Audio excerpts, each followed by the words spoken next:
Hey, Chidorin. Always first. Here we go. Let's see, what's up with this Erika thing here?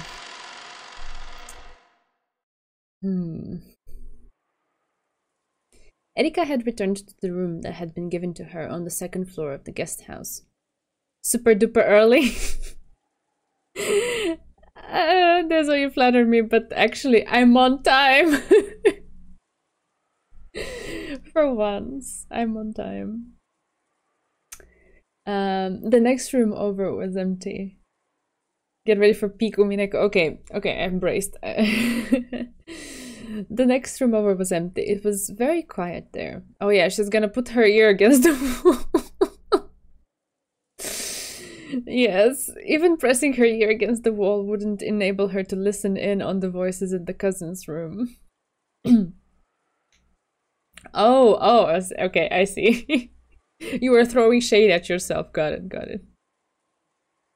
Do I ship Erika and Delanor? No! No. Erika really needs to be put in her place. Do I want to ship them? Is that what you're asking? No. I personally have not...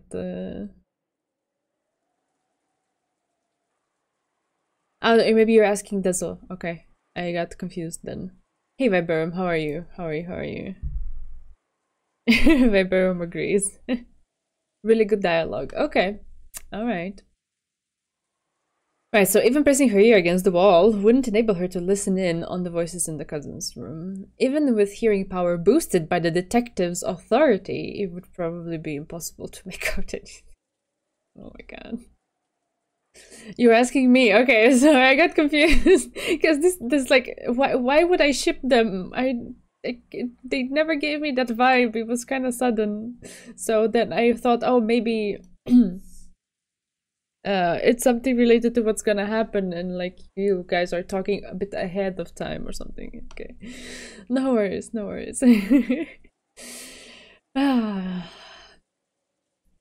This room was the farthest down the hall, a long ways away from the cousin's room. I was about to say, so it's no longer next to them. Okay, good. Good though.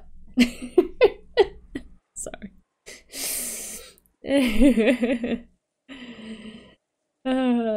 なるほど。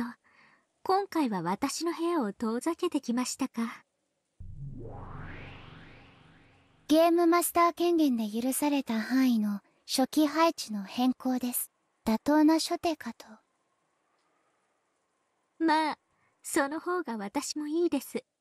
I so love Delanor's voice. It's so sweet. あのクソガキどものトランプで遊ぶ黄色い声なんて聞きたくもありませんから。She says that, but if the room had been right next to it, she would be glued to that wall as we speak. This whole time, Erika had been sitting at the desk working at something.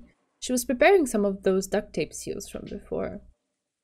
She had asked Kumasawa for the stickiest tape available. Okay. I'm getting the images of the spider on the wall again in my head. She drew a complicated unforgeable signature on it with a permanent marker, then added slits through it. By sticking this over a place that she wanted to prove had remained closed, she could create a powerful seal equal in strength to the Red Truth. Those menacing seals had cornered Natsuhi so thoroughly in the previous game. Right. But you were also wrong. They even made a sprite of her holding the tape. I'm sorry, I did not expect that. They went all in on this. Okay. Yes, let's bask in the glory of Erika tape sprite.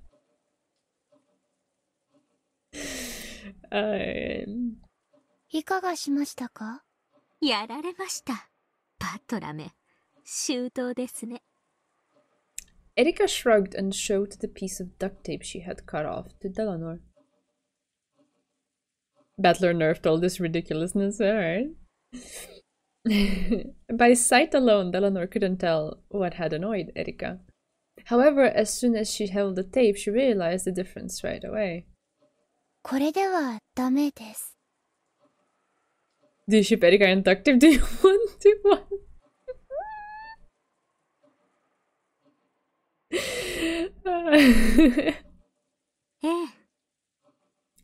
Hey, in this case, whatever floats her boat. If she wants to get it on with duct tape, I ain't gonna stand in the way of it.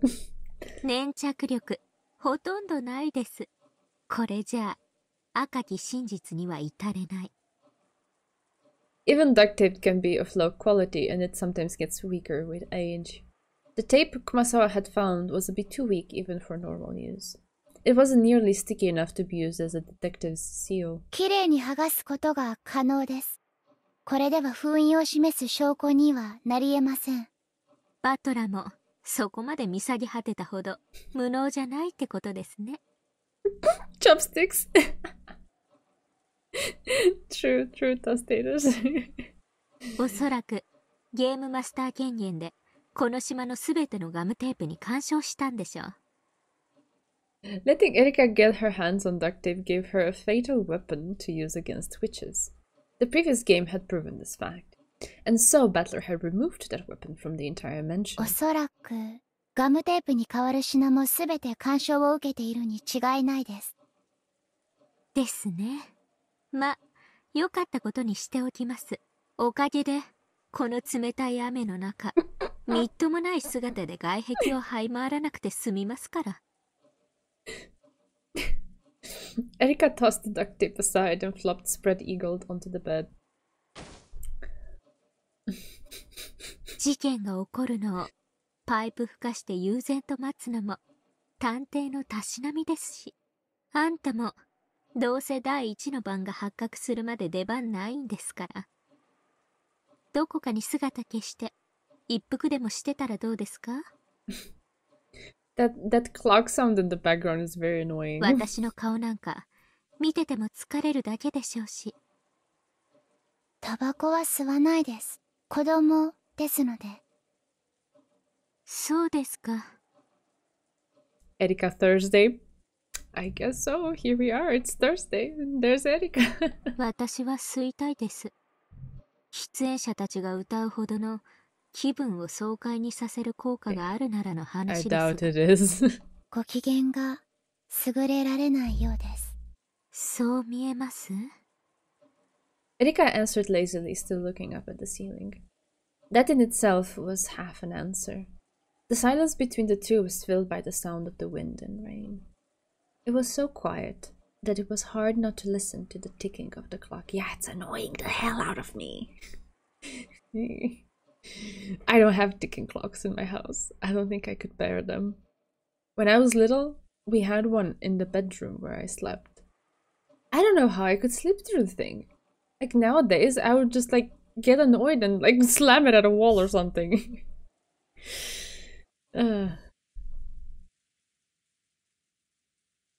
エリカ卿、お尋ねしてもよろしいですか？内容によります。 I'm glad it's gone now. 多 We got 分ノーですが。 we got creepy music instead, but that's fine.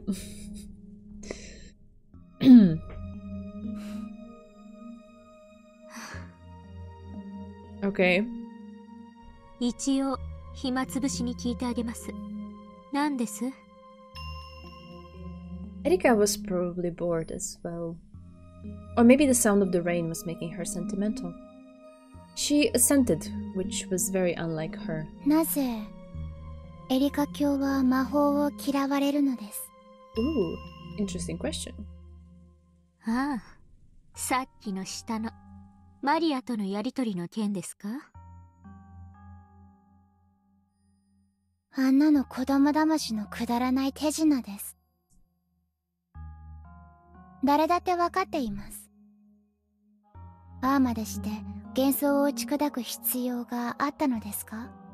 私にはわからないです。It had been a childish fight. Erika didn't need Eleanor to tell her that.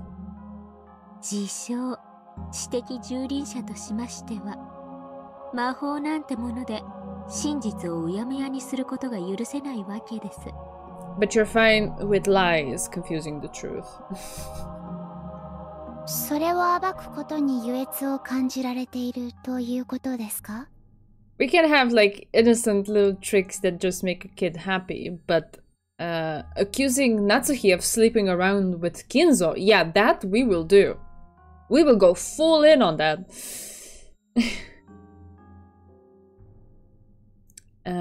She says what? Wait, twice?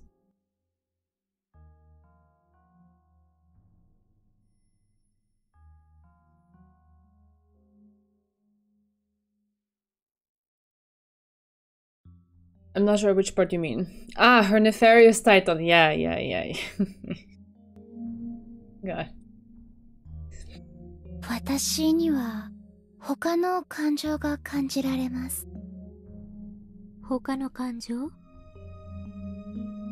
何です？優越というよりはもっと何か別の負の感情を感じます。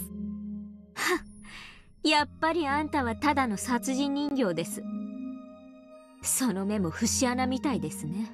She's a sadist, in other words. Is that what we're saying? 失礼しました。許してほしいです。Erika rolled over grumpily, turning her back to Deleanor. Because of this, Deleanor couldn't see her expression. Well, Deleanor did mention pleasure and more like a different negative emotion. So like a twisted kind of pleasure, that's how I took it, but okay.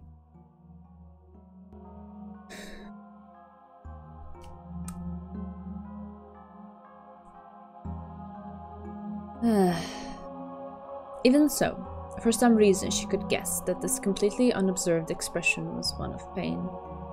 Interpreting this to mean that Erika wanted her to go away, Deleanor gave a bow and made to leave. Then Erika suddenly spoke.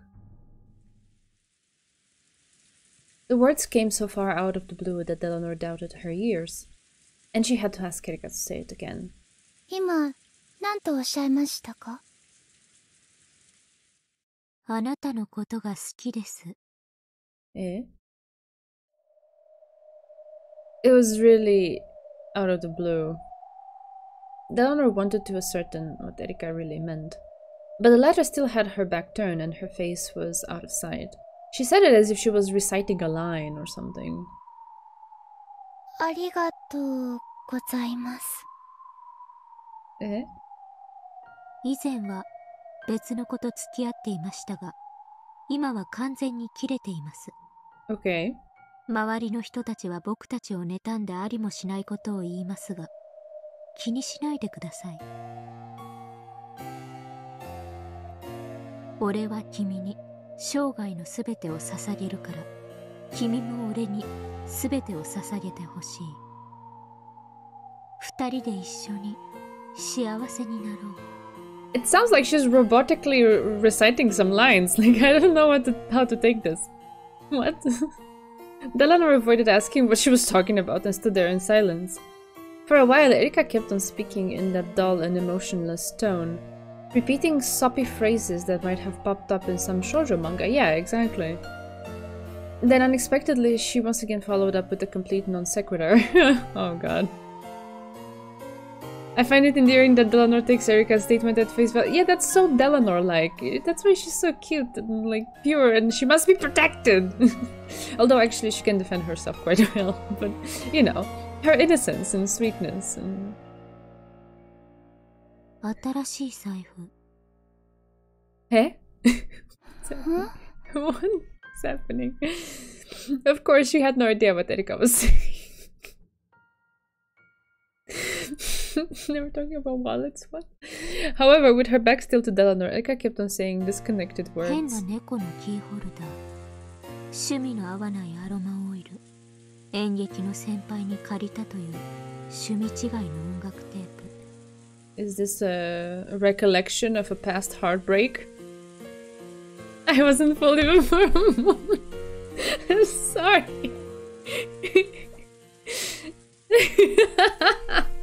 Oh, children. 先輩の付き合いで断れなくて、急にバイトが入っちゃって、ダチの電話が長くてなかなか切れなくって。 He made too much curry. He started going to theater practice more often. He started folding paper towels differently. Thanks, I've already eaten. He knew more than before about cosmetics. Sorry, I was sleeping. The toilet seat was left down.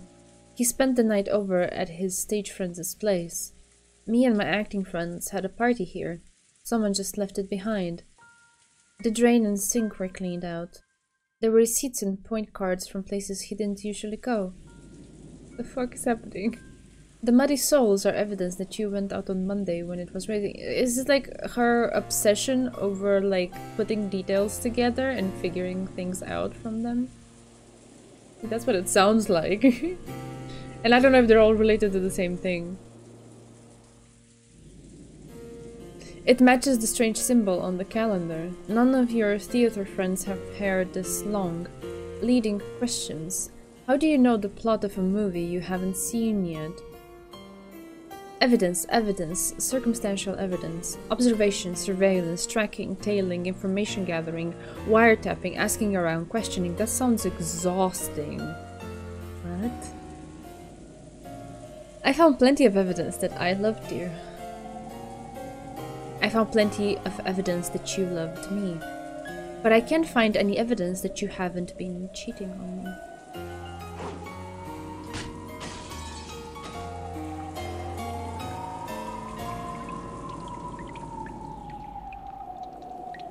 My heart also stopped though for different reasons. Erika doesn't deserve Delano, or at least that's what I said when I read that line. Aww. Aww, those taters. Aww, protective mode. Delano is so precious. Give it a rest. If you love me, then trust me. If you can't do that, then you don't love me anymore. Oh, wow. Wow, these lines. How could I love someone like that? I'll treasure you for all my life, but I want to do well in theater just as much. You said you liked seeing me act, right? So why are you telling me to stop acting now? Why do I have to choose between you and acting? What's wrong with you? I'm seriously tired of this, alright? Look, if all we do is fight when we see each other, maybe we both need some time to cool off, okay? Wait, God, how is he to blame? I need to concentrate for my next performance anyway. One of my colleagues, she suddenly told us she won't be able to perform.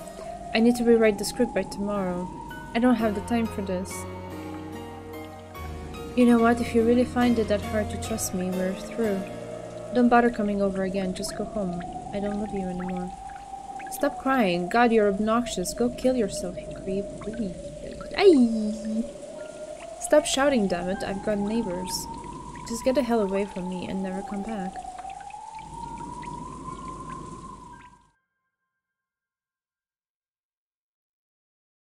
愛がなければ見えない？逆なんですよ。愛なんかあるからありもしないものが見えてしまう。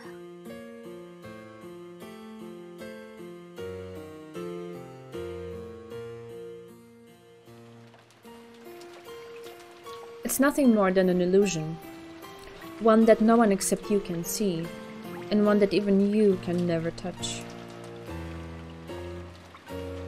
Without love, humans would never need to see that fiction. Because we can see it without.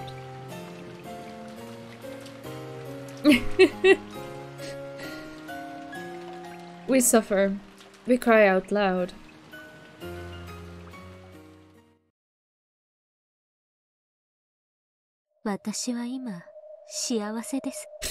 Yeah, that...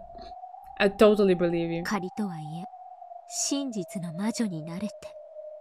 今の私はもう赤くない言葉に苦しめられなくて済むのだから。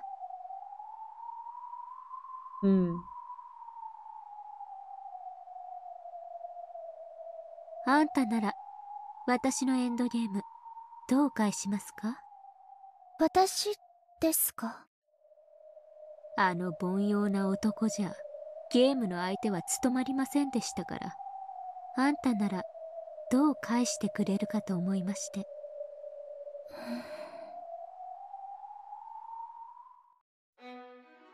That honor was suddenly thrust into the position of Erika's opponent in the witch's game she had once challenged that man with.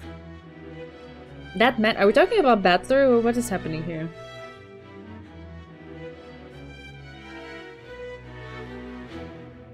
Yeah, I did say that. I was actually thinking of that as she was saying it, so yeah, I mentioned that too. Every coin has two sides, you know? The truth is not at the extremes, it's somewhere in the middle. Erika has gone from Disney villain to Disney villain with a backstory that informs her character. I mean, all of the characters have a backstory, and at the very minimum in the mind of the author that created them. It's just a matter of time when we get to see it, and how much of it we get to see is also the author's decision. I'm totally happy not a girl failure. Right, so we're not talking about Battler, we're talking about, yeah, about this. Because I was so confused. Her hating magic because she's got hurt by non-red words is so interesting, it plays into the whole VN so well.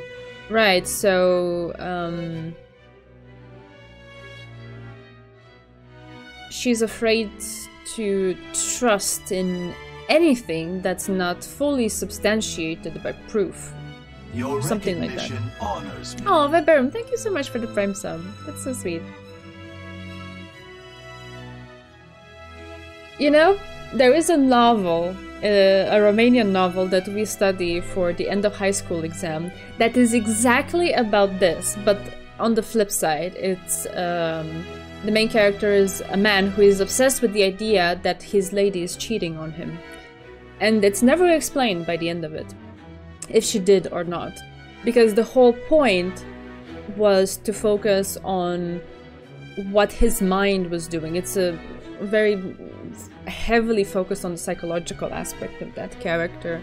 And at the end of it, it doesn't even matter if she, I mean, the conclusion you reach is that it doesn't even matter if she cheated or not. He projected that into his own truth and acted accordingly, which is quite fascinating, and it's also very Umineko-like now that I think about it. That's the thing, you don't, Dezo. For stuff like that, you take a leap of faith. You put your heart in the hands of the other person, knowing full well that by doing that, you're also giving them the ability and the authority to crush it. But you do it and you trust that they don't make use of that power that they have over you. That is love, that is bond, that is connection, that is trust. Because if it were substantiated by, you know, any sort of, I don't know, mountain of proof, then would it still be love? It would be more like a very sordid, clean-cut transaction kind of thing. That you know for sure you're getting something out of it and you're not risking anything. Yeah. When I read the scene, my head wandered off so far, because if Byrne took her self-insert from another fragment, what was Erika's world like? Was she the MC of a whole different when they cry off-screen story? As far as I understand, Byrne has some connections in Higurashi, but I don't know, so yeah, it's just a question mark. I've never heard of that, but yeah, I don't know it. Exactly, Red Needle. It's something that you need to you put yourself in a vulnerable position by loving. But the thing is, if you don't do that, then you don't get love back. So... yeah. Delanor was suddenly thrust into the position of Erika's opponent in the witch's game she had once challenged that man with. Okay. Do read it, okay. Duly noted. Delanor shared in the fragments of Erika's past, allowing her to grasp the full situation. The board was reproduced in full inside their heads. I mean, how sad is it though that, like, this is about a past relationship and it was turned into a game, into a board. New Umineko homework, oh lord. I had just gotten into reading the books I had abandoned for a while. I don't want to abandon them again. Yeah.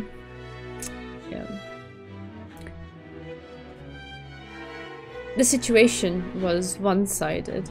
Erika's side had constructed a blue truth based on countless bits of circumstantial evidence, had turned all of those into pieces, and was already cornering the opponent.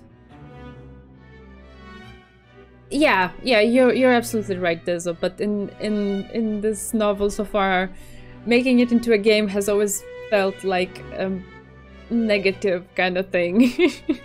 It wasn't born out of love. But yeah. Yeah, you're right. For some time, Delanor thought in silence, and announced her by-the-book response. Shote. Oh lord, okay. I mean, I don't think it's bad. I think it's actually very cool that the novel like references or takes inspiration or pays tribute to so many different things. It's awesome. I just don't know if I, as one human, have the mental energy and time capacity to get acquainted with all of that. That's all. 私が浮気している証拠の提出を要求します。Yeah, they do, it's true.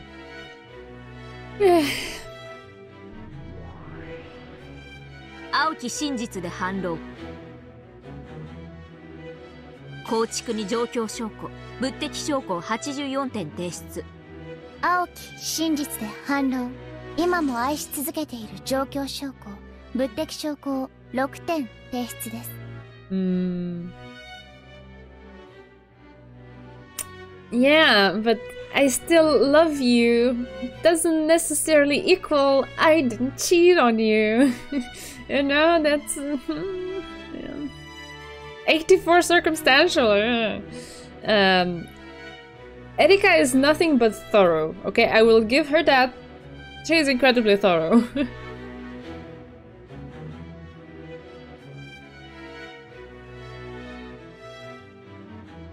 Yeah, the status, yeah, exactly. That's very cool.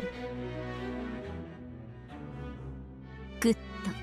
青と青では相殺ですが、構築する駒の数が圧倒的ですね。When both opponents meet with the blue truth, the decision is almost always based on which side has more pieces of evidence, regardless of the actual circumstances. This is especially true in the human world, is it now? So by the standard rules, Erika would win. 一点先取。次なる手は This is so surgical. It's... okay. 攻守逆転を狙います。 So algorithmic, like following a flowchart. There's like no humanity or feelings in it. It makes me feel weird. 逆にエリカ卿が浮気をしていない証拠の提出を求めます。パーペチュアルチェック。お互いが同じ質問を無限連鎖する千日手となりますから禁じ手です。では証拠なくも現在もエリカ卿を愛していることを率直に表明します。赤き真実でないから無効です。仮に赤かったとしてもそれステイルメイトです。私に反論する手がなくなりますから。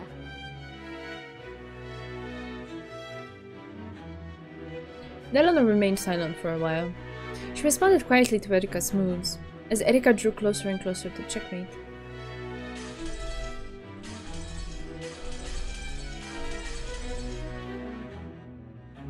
A stalemate is a forbidden move in the game of witches, since it means the ruin of the game. However, in chess, it also represents a draw. Because of this, it is a splendid final move that the weaker player can pull off if they are already unable to win outright. In this situation, Erika clearly had the advantage.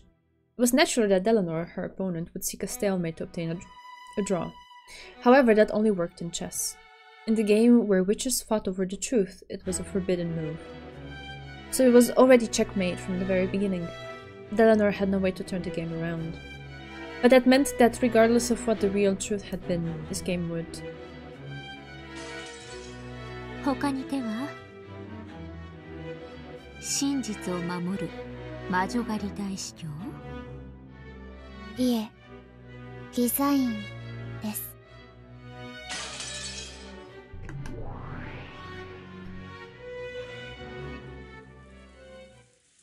ね、ほら。Erika has succeeded in crushing her opponent with the truth she espoused. That her former boyfriend no longer loved her and was cheating on her.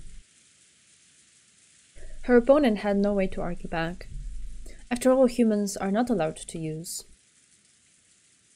A splendid game, a splendid finish from a superior position. Regardless of the truth of her opponent, Erika could win. A splendid victory. Delano could only respond with silence. They just had a game within a game. Yeah. I know, I'm aware.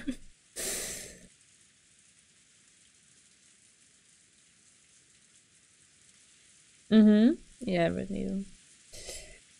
And with that, Erika spoke no more. She was probably done talking and wanted Delano to leave.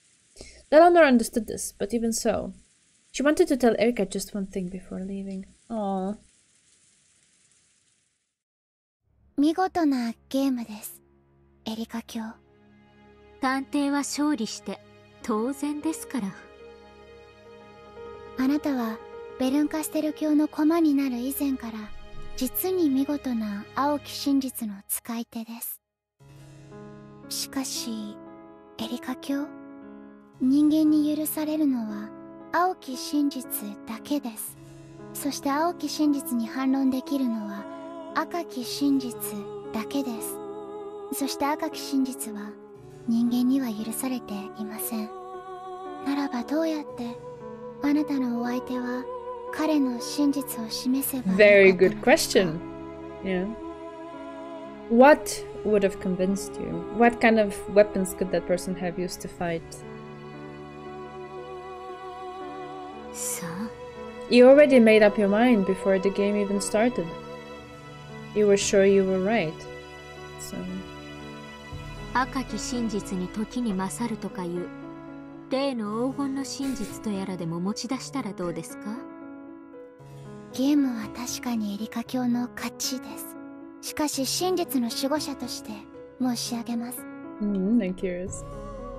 なんです？どうせ不愉快なことでしょうから、それを言ったらとっとと消えてください。はい、確かにこのゲームはエリカ卿の勝ちです。しかし私が示したあなたを今も愛している青き真実の証拠6点は未だ否定されていません。あなたさえ人間、それを否定する赤き真実を使えはしないのです。探偵権限で84点の証拠を赤き真実に後に昇格させました。我が主のお力によって。私は人間にして人間を超えた存在。探偵にして魔女。真実の魔女フルドエリカです。他に質問は？捨て台詞は？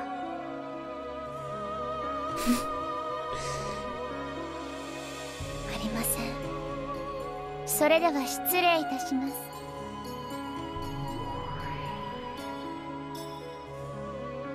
Eleanor bowed and disappeared. After that, all that remained was a single witch of truth laughing off a bitter past, with an equally bitter smile.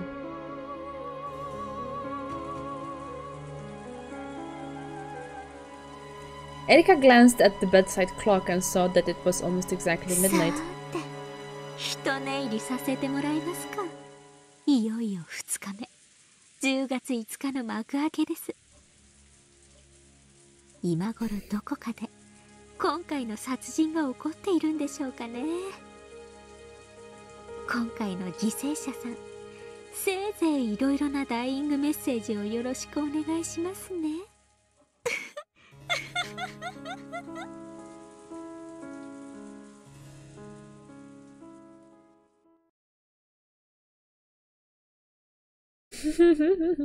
Oh, there's a...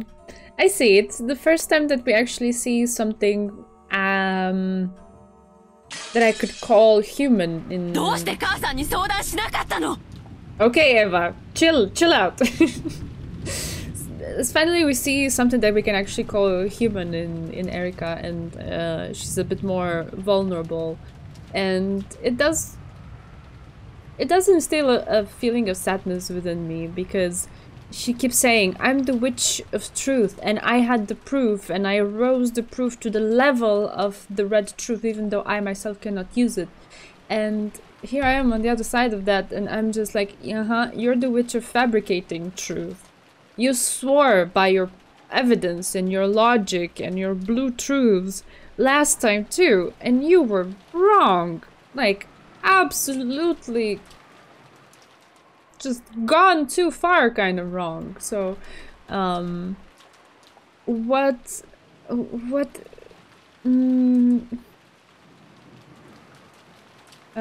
stops her from having been wrong in the past about her boyfriend too?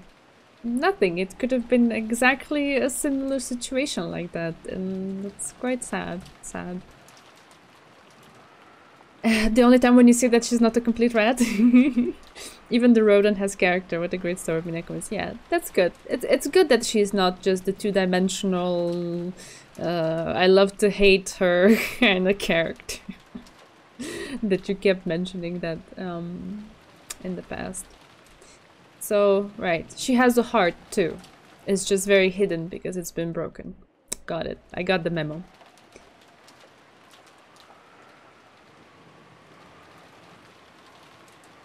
Yeah, I know. That's exactly it. Like, the boyfriend might as well have cheated. But her going about it this way doesn't really do anyone any good. And particularly her.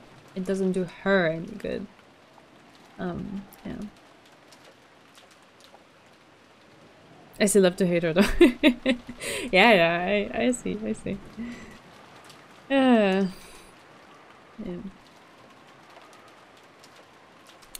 It's also quite possible if we, you know, allow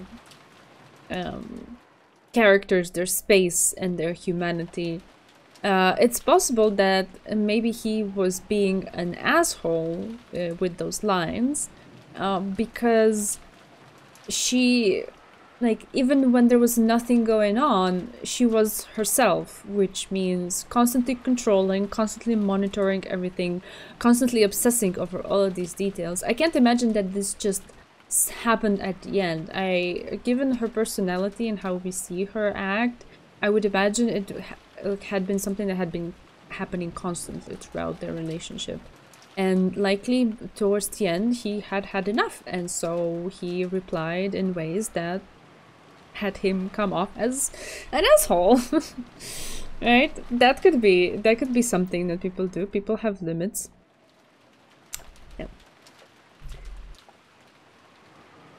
Someone like Erika interrogating with 84 pieces of circumstantial evidence might have made me upset too. I don't know, yeah.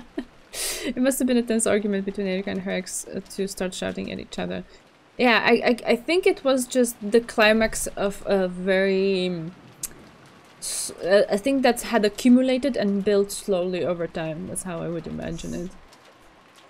And by the time they got to that point, he was probably at the very minimum fed up if he wasn't actually cheating on her.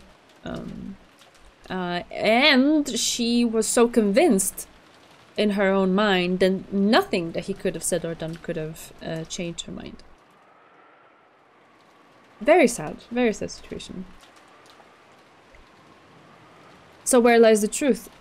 Is it systematically rationalizing every single aspect of your life like Erika does, or is it blindly believing whatever you want, even utter nonsense like Maria does? I don't know if I would categorize what Maria does as blindly believing whatever you want. I think Maria is much smarter than we give her credit for. Just saying, Erika's boyfriend is the 18th person. But yeah, like I always say, the truth is never at the extremes. It's somewhere in between, right? You can't live a happy life while you rationalize everything, and you cannot live a sane life while you are a gullible doormat that everyone walks over because you just believe everything, right? There needs to be a healthy dose of both. And where exactly that proportion lies, it's something that's up to each of us to find, like something that like works for us. But like, don't get too disconnected from reality, and at the same time, learn to loosen up a bit as well and just enjoy life. Because not everything has to be rationalized away, or have to lie upon piles and piles of red truths for it to actually exist.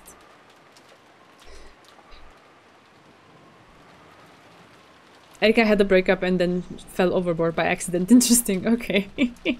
Reminder that while Maria was able to live a happy life, mostly she also became twisted and hateful towards the end. Yeah, I know, I remember that.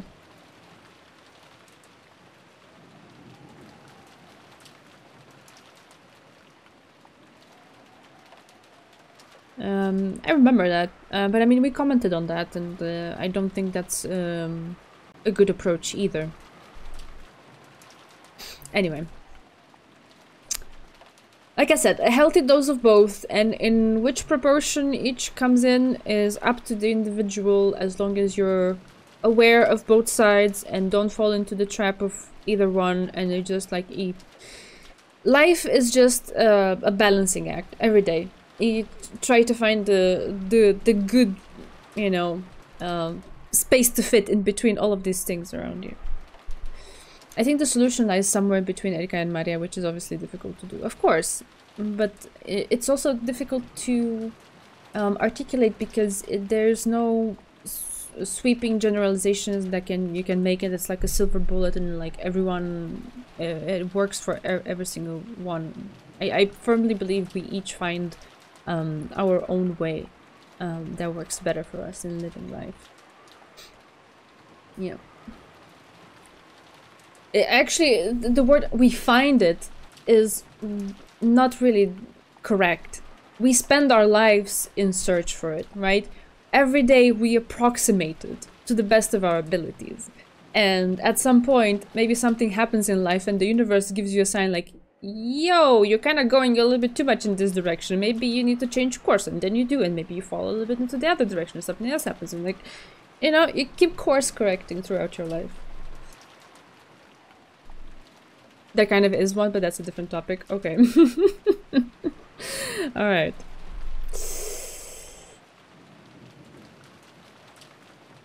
Oh. See, you say those two things that are factually correct. She was bullied and her mom was abusive towards her. But I don't believe anyone was born to suffer. Not Maria and not anyone who goes through difficult times. We're not born to be victims, you know? We can overcome things. In our own ways. I'm sure we can. We can... It's too sad to think that just because someone did something to you and you had absolutely no control over it, that can impact your life to the point of like you will always constantly live as a victim of that fact, and that will be it, and you will never overcome that situation or condition that you find yourself in. I don't like that. I reject that.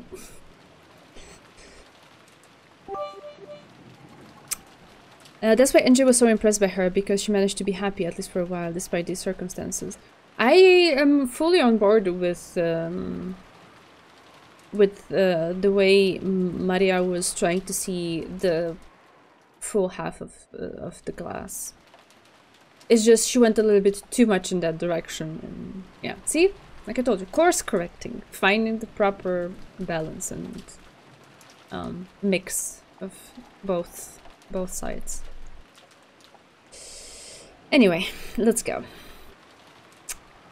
Eva is having a moment. あなたの人生を最後まで支えるパートナーの話なのよ。そうだよ。生涯一緒にいたい女性なんだ。Most chill. だからこそ真剣に決めなければいけないんでしょ。Aw, Dezu and I are vibing. Okay, that's cool. If the instant did not happen, maybe things could be better. We may never know. The thing is, you cannot control your past. Past has happened. And either you made choices and did things that you regret, or someone else did things that you had absolutely no control over and it impacted your life. Or maybe it was not particularly anyone's fault, there were certain circumstances and things that happened. They happened. They're there, you cannot go back and change them. But your future, your life is ahead of you. It's blank. And you can paint it. I'm sure you can. Maybe you're not gonna be very talented if you've never painted before. And maybe it's gonna not come out the way you imagine it in your mind. Maybe you're gonna have to, you know, exchange a lot of canvases until you manage to find an image that depicts what you would want your life to be. It's gonna be a journey. I'm not saying you can just like wake up one day and clap your hands and suddenly do it. But you can. You have that possibility over your future. The chance exists. Over your past, you can't. It is what it is. So you can either let it dictate what your future will be, and like you're just like, I don't know what, a puppet at the mercy of things that you couldn't control in your past, or you just embrace it and say, yeah, this is it, this is where I'm coming from, but where I'm going, it's up to me.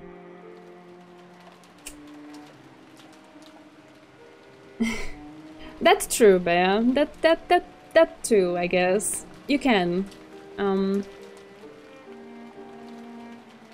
But that opens up a whole other wormhole of like what the truth is, and maybe your perception of the truth in the past wasn't as good an approximation of the truth as you could see it later on after you've matured and gone through other things, and then you see it in a different light and it becomes a different kind of truth. Yeah, I don't know. It's too abstract because I cannot say something that generalizes everything in life. That's crazy. Anyway.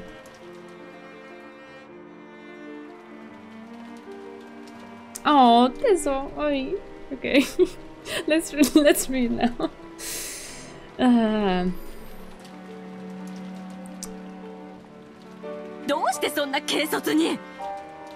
Eva and George could be seen beneath the eaves of the guest house. George had revealed his engagement with Shannon. Eva's anger had exploded almost instantly. This had been no more than George had expected, so he had responded with an ice-cold calm. Oh my god. Oh lord. 失礼だな。僕は婚前の貞操は厳しくあるべき主義なんだ。じゃあどうして婚約なんて。僕は求めた。彼女は受けた。それで成立じゃないか。違うわ。結婚はね、あんたが思ってるような漫画か何かみたいに簡単なものじゃないの。先方のご両親は、両家の交流は、あんた野良猫じゃないのよ。後ろ宮ジョージなのよ。ひょっとしたらおじい様の後継者に指名されるかもしれないこの時期に、どうしてそんな軽率な、どうして母さんに相談してくれなかったの？今こうして相談してるよ。いや、相談じゃないか。これはただの報告だね。おじい様の後継者に指名されるのは全く期待してないよ。いや、むしろ辞退したいくらいさ。僕は自分の国と城を父さんがそうしたように何もない原野に築き上げたい。あのね、 Did she hit him? 父さんが今日までどれくらいの苦労をしたのか分かってるの？あんたが真似てできるようなことじゃないの。 I hope that sound was meant to illustrate something else. Please. 今日までどれほどの運や偶然に助けられたことか。そして母さんという良き理解者の伴侶がいたからだよ。さよは僕を支え、より強く生まれ変わらせてくれる人だ。母さんがたくましくなったと褒めてくれた今の僕は、彼女がいなかったらありえない。He's pulling all the stops. All the big guns. She probably stomped her foot on the ground. Yeah, okay. That's more like it, please. I don't want any more, you know, physical violence, please, please. We've had enough. いいジョージ、とにかくここは一度母さんに任せなさい。頭を冷やしてよーく考えて。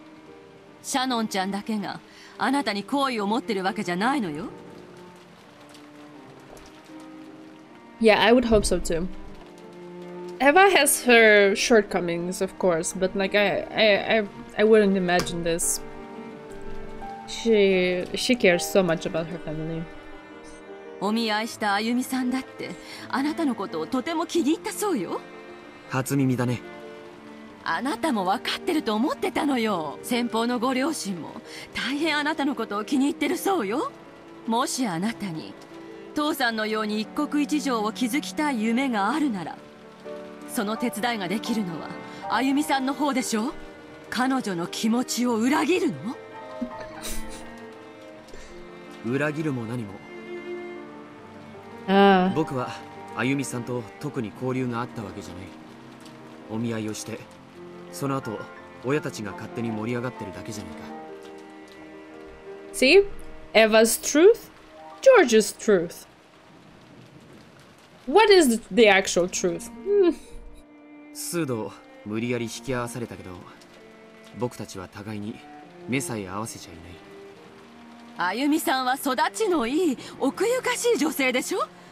男性のジョージに目を合わせるなんて恥ずかしいしぶしつけでできなかっただけよ。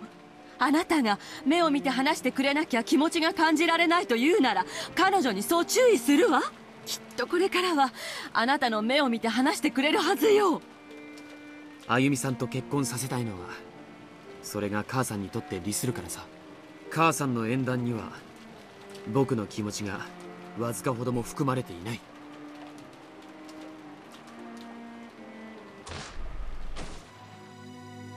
ジョージ、どうしてそんなことを言うの？母さんがあなたのことを考えないことなんてあった？ないでしょ。親という漢字はどういう字？木の上に立って見ると書いて親なのよ。母さんたちはね、あなたよりはるかに高みから人生の遠くまでを展望してるの。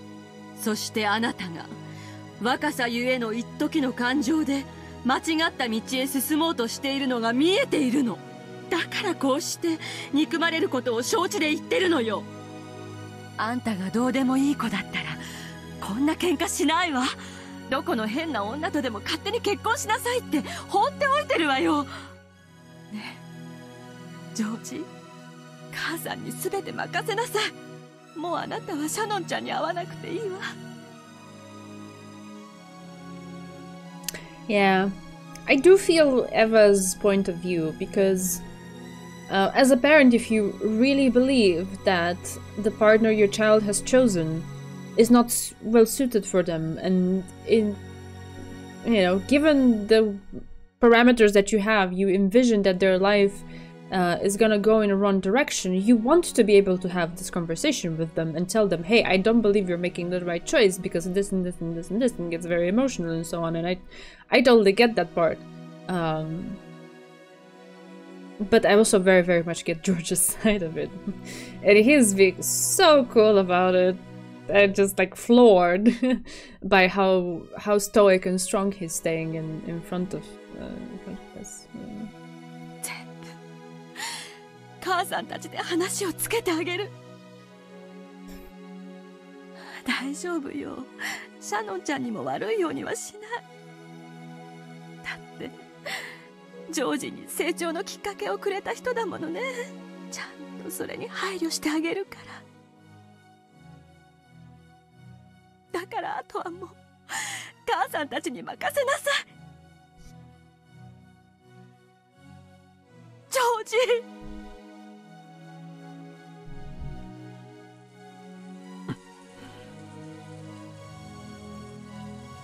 Sometime during Eva's rage, tears had started to drip from her eyes.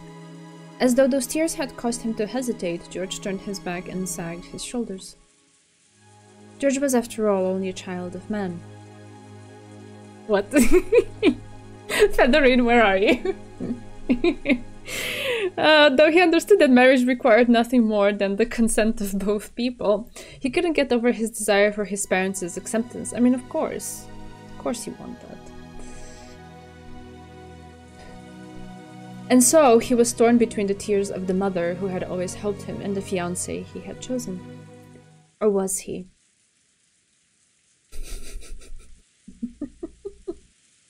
I know, I was just joking. Child of man. It was so random. もういいよね、そろそろ。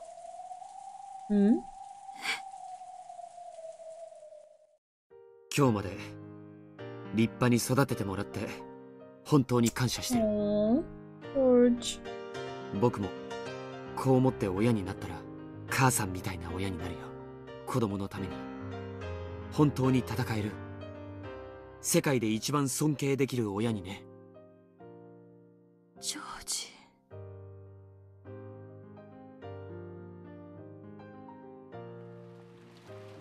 With his back still towards her, George threw away his umbrella and slowly stepped out from beneath the eaves into the rain. Then he slowly turned around. It was without a doubt the familiar face of Eva's beloved son. However, he stood there now as his own man, self-controlled and independent enough that the blood connection between them might even be forgotten. もうそろそろいいと思うんだよ。何がよ。子離れしてもいいんじゃないかな、母さん。ここからはもう親子の関係はなしで話そうじゃないか。My heart is beating out of my chest. Oh my god. 僕はジョージ、君はエヴァ。親だからどうこうというのは抜きにして、互いの立場から本音をぶつけようじゃないか。君が僕を望み通りの相手と結婚させたい理由は経済的事情、世間、それから未だいさかいのなくならないおじさんたちへの見栄。 That part is true. それ以外に何もない。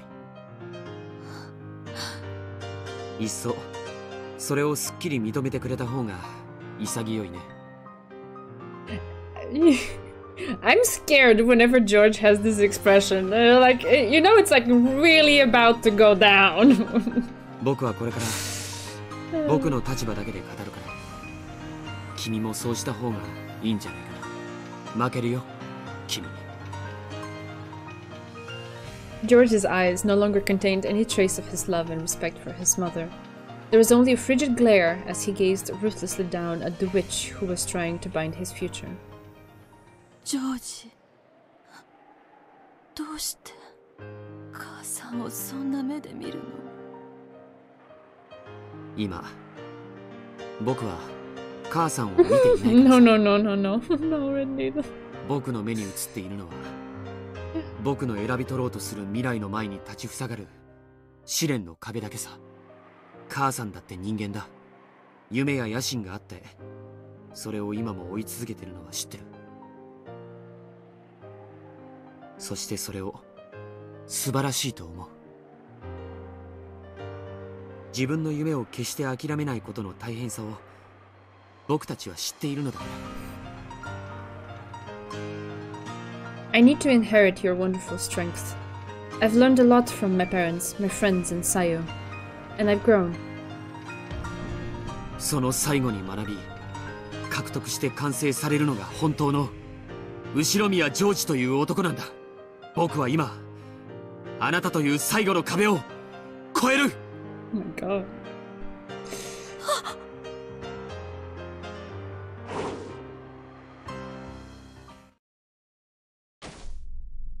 何？ Eva had disappeared. The pouring rain landed evenly across the ground everywhere. Wait, what's happening? I'm scared now. For different reasons. No, it was blocked very slightly in one place. However, there was no one there. Standing on the ground isn't the only way to block the path of the rain. Then, could it be...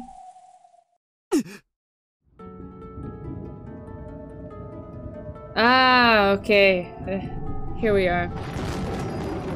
I didn't miss her. I did not miss her. いいわよ。本音をぶつけ合うのもたまにはいいじゃない。私も言っちゃうわ。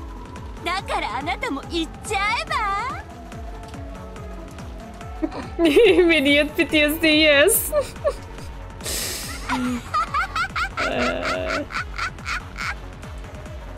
In the rain-filled sky with the moon that shouldn't have been visible behind her. I mean, yeah, it's true, it's pouring rain. How is the moon visible? Anyway, was the golden witch of the future who had finally obtained everything of the Ushiromiya family. It's belt time. Even the drastic change in his mother's appearance didn't faze George. On the contrary, he seemed to be moved by her boldness. Because his mother had honestly and truly displayed her true nature. Now, I can confidently show her my true self. 行くよ、母さん。そして、エヴァ、これが僕の君の束縛から踏み出る第一歩。With that first step, he felt something odd beneath his feet. He knew that this sticky sensation, which didn't quite feel like mud, represented his mother's arrogance trying to prevent him from making that first step. 小さい頃、お話をたくさん読んであげたわね。あなたが大好きだった西遊記。Ah, there it is. I see. Now we're gonna have the reference. Got it. 懐かしいね。I remember when I have a discussion with Mama, she turns into a witch. Hi. 多分僕が一番最初に愛したファンタジーだ。Right. I cannot read that name, so I'll just say the Monkey King wanted to become a god and was tested by the Buddha. The Buddha told him, if you can jump free from the palm of my hand, I will grant you your wish.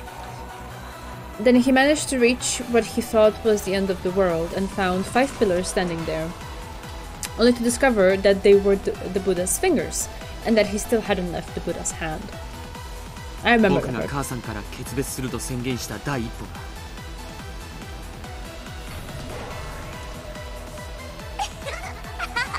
あなたの反抗も葛藤も苦悩も国旗もすべて私がすでに通ってきた道。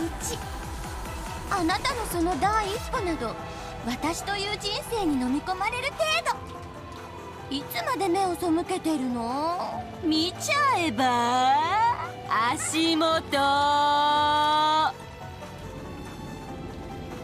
On the pitch-black earth soaked by the pounding rain,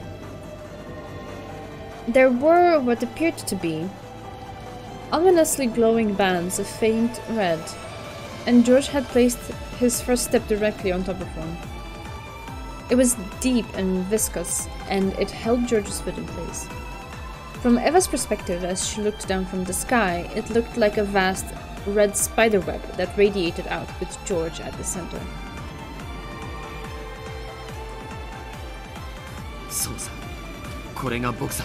生まれた時から数々の習い事で縛り付けられ、あんたの野望のためだけに育てられてきた。いいえ、それは違うわ。なら分かるようにしてあげる。見せてあげる。そして悟っちゃえば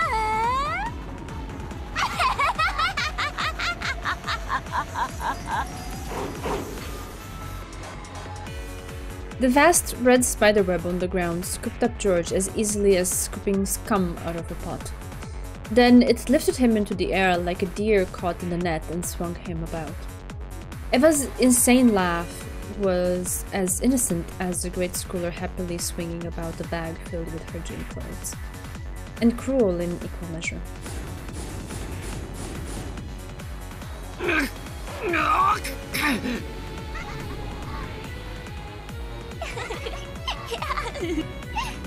さあさあ、思い出してごらんなさい。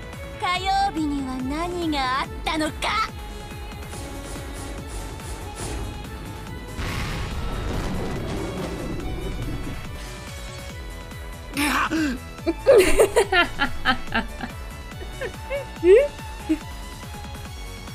It's fine. I don't feel particularly tricked. 覚えてるさ。ピアノ教室だよ。今でも猫踏んじゃったを聞くと。幼稚園の頃はバイオリン教室だったわ。できる子はやってそうでしょ。あんた才能なさそうだったからね。途中でピアノに変えたけど。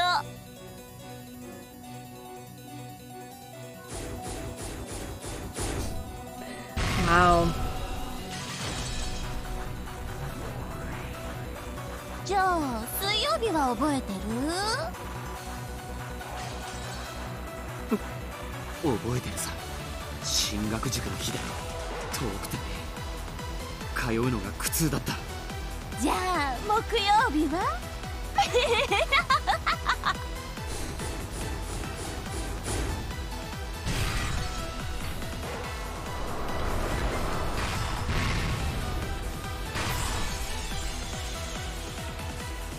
補習塾だわ。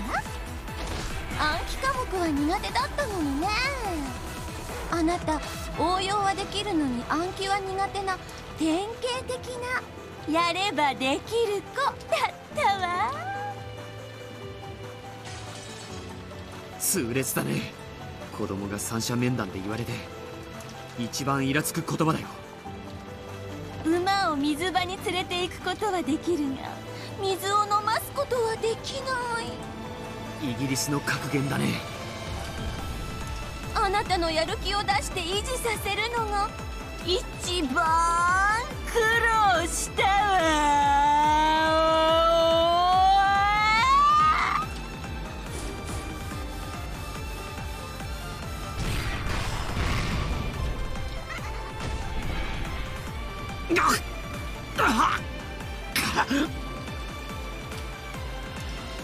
George was bound hand and foot by the bright red spiderweb reduced to the witch's plaything.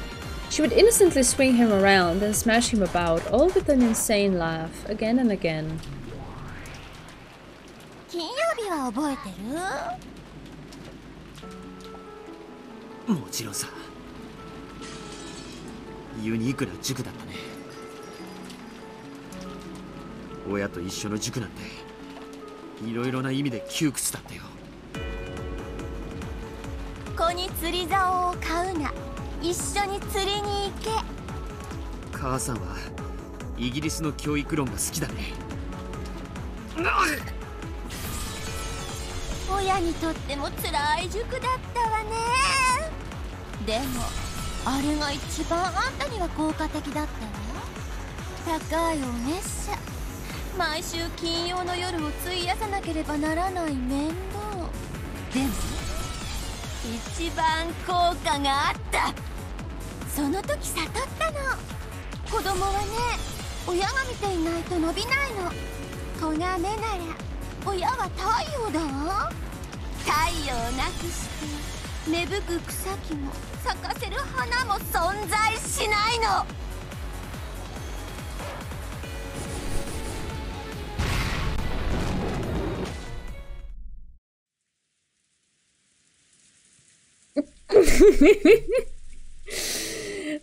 Still bound hand and foot, George was thrown, slammed, and smashed. He could do nothing. He was still like the Monkey King, unable to leave the palm of his mother's hand. However, since he wouldn't surrender, he could still show resistance at any time. じゃあ土曜日は土曜日は家庭教師が来てくれてたね。向こうから来てくれるから楽だったでしょ。聖域である自室に毎週他人を迎え入れるのは苦痛だったよ。先生が帰った後に残る汗の匂いが今でも思い出せるくらいに嫌だったね。あなたに学習姿勢を叩き込んでくれる素晴らしい弁護士の相談費用並みのお月謝を払った甲斐が本当にあったわ。そして迎える日曜日と塾の予定がない月曜日だけが僕の安息日だった。これは皮肉だね。火曜日から土曜日までの塾が僕を押さえつけてきたのか。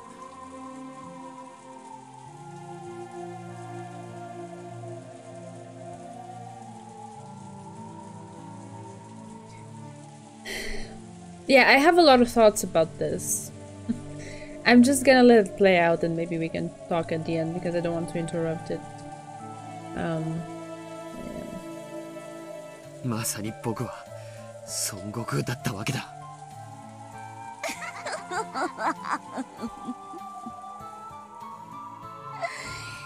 そうね。私の手のひらから逃れたいなんて思い上がりはお釈迦様にご行山で潰してもらうといいわ。The Monkey King who wanted to become a god was crushed by the 5 mountains of fire, water, wood, metal, and earth and sealed away. These are the 5 elements that the days of the week, Tuesday through Saturday, are named after in Japanese. Oh, I see. Oh gosh. Yeah, I heard George just say it and I was like, oh, I could say that. Son Goku. I can say that. Okay, I'll try to. Only now did George, who had always admired Son Goku, recognize this greatness of ironies. 思い上がったあなたは孫悟空と同じに少し反省とお仕置きが必要だわ。Oh man, I got so heated up. Like literally, I need to take off my hoodie. Oof. Ah. あなたが改心したら私が解放してあげる。それは解放じゃないね。洗脳だ。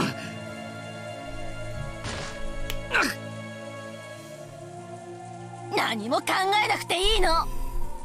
ママに全て任せちゃえば。私があなたの全てを決めてあげる。それがあなたにとって一番素晴らしい人生なのよ。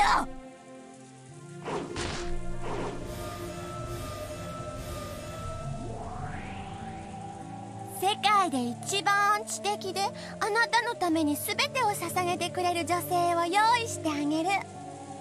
全ての成功もそれに至る道も全てママが用意してあげるわ。そしてやがては後ろ宮家で最高の名誉である当主の後継者にあなたは指名されるの。それから初めてあなたは自分の人生を始めなさい。第一歩。笑わせないでよ。あんたはね、まだ生まれてさいないのよ。これはあんたを捕らえる私の巣じゃないわ。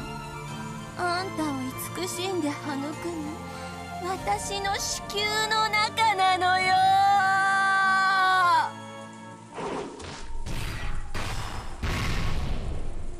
George was slammed against the ground over and over. It was heartless cruelty, unlike anything one would expect a blood-related son to receive. Ay, ay, ay. However, in Eva's eyes, perhaps even this was a sign of love for her precious son. The human-shaped lump of flesh ensnared in the red net was slammed over and over, then thrown high into the air, where it was caught by a massive spiderweb suspended in the sky. George hung there pitifully, as though crucified, still covered in fresh blood, and not even twitching. Even if there had been some power to resist remaining to him, the red web holding him there would have held even that in check. The rain, which had been falling non-stop since the beginning, quietly tormented and pitied him. ご行山に封じられてしばらく頭を冷やしなさい。シャノンちゃんが悪い子だからやめなさいと言ってるわけじゃないのよ。彼女はジョージに青春と成長のきっかけを与えてくれたとても良い子だわ。でも後先を考えない婚約は別の問題よ。相手が彼女だからいけないと言ってるわけじゃないの。それを分かりなさい。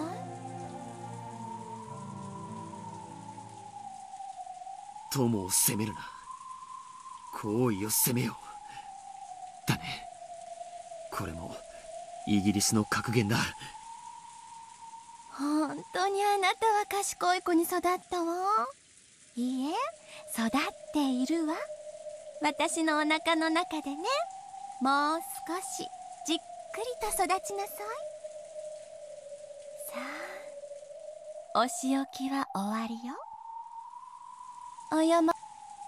The spiderweb released George reluctantly. Then it threw him to the ground beneath the cloudy sky. ありがとう、母さん。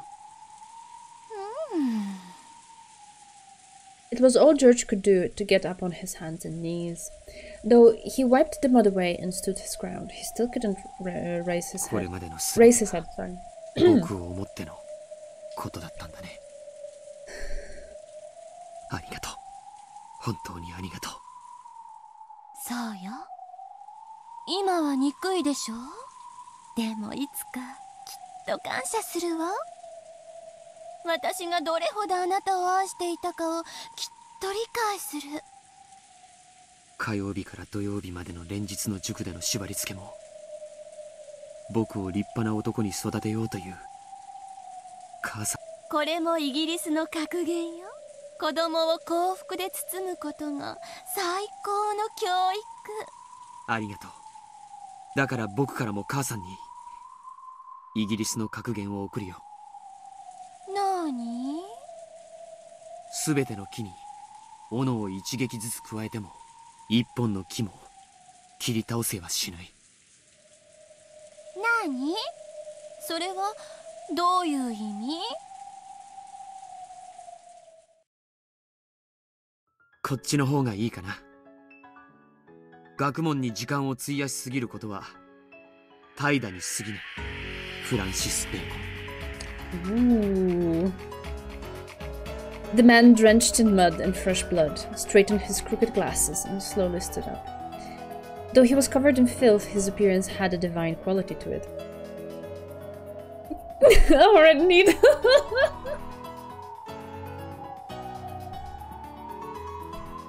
I mean, it's good to laugh a little bit, but it's definitely way more than that.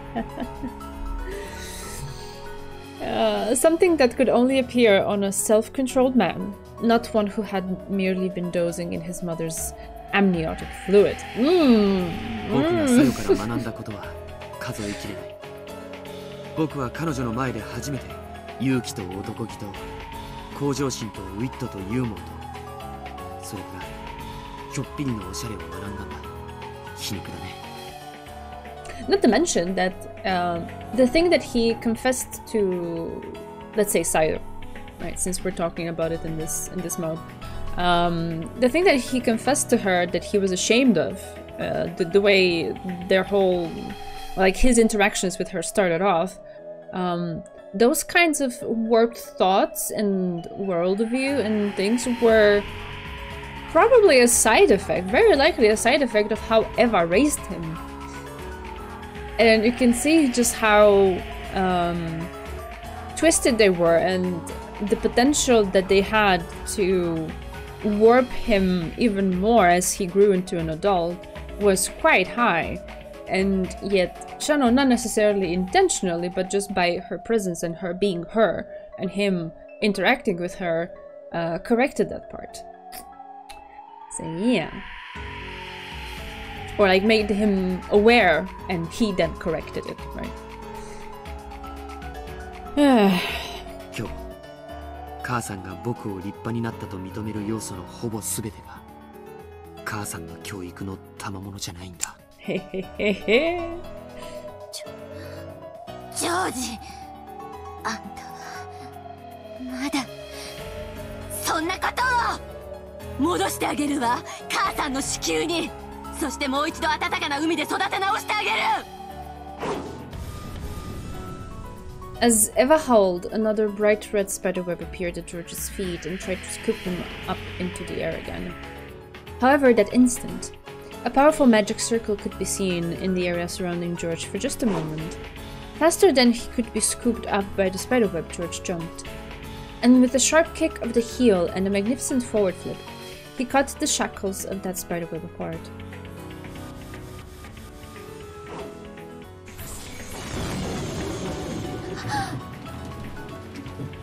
That smooth movement proved that he had possessed the power to escape from those shackles all along. He had willingly allowed himself to be bound by that web. 母さんのこれまでの恩を一つずつ痛みで相殺させてもらったよ。おかげで僕も親離れがきっちりとできそうだ。必要だね。たまには親子喧嘩も。ジョージ、私にどうしてそこまで逆らってあんな小娘と。必要なのはやはり母さんの子離れのようだね。じゃあそろそろいいかな。何がよ。そろそろいいかな。反撃しても。Oh. Alright. The curtain of spiderwebs that Eva shot out in defense were all too slow. George weaved through them in that instant, and the next, he was right before her eyes.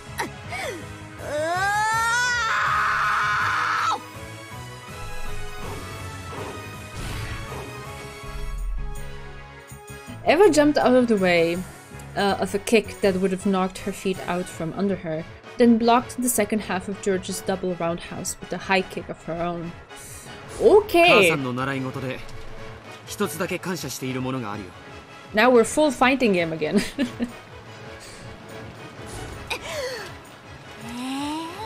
それは何曜日のかしら？長期休暇のたびに集中的に習わされた武道教室の数々だよ。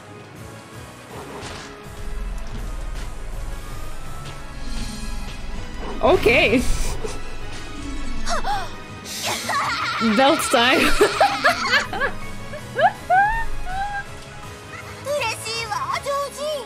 I see what you did there.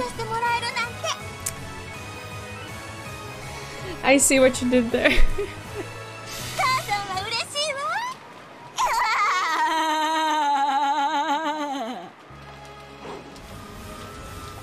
That laughter thing. Eva's swift feet flashed like lightning. Low, low, low, mid-level attack. As George's head fell forward, she caught it in both hands as though she was about to smash it against the ground. It was then met with Eva's knee as it rose like a bolt of lightning from the earth.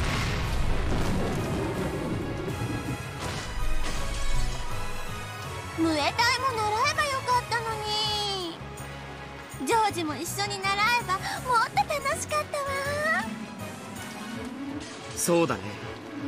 母さんと一緒に武道を学ぶ時が一番楽しかったよ。なら今が一番楽しいんじゃない？楽しいね、ジョージ。楽しいね。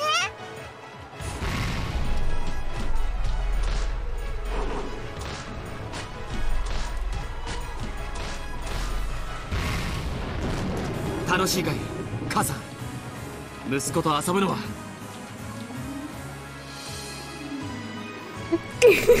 No, please. I'm good. I'm good. 楽しいわ。あなたは私の最愛の息子。私のお腹の中で優しく優しく愛してあげるわ。あなたがお腹を蹴るのさ、愛しい。了解だ。だがその蹴りはお腹の外からになるけどね。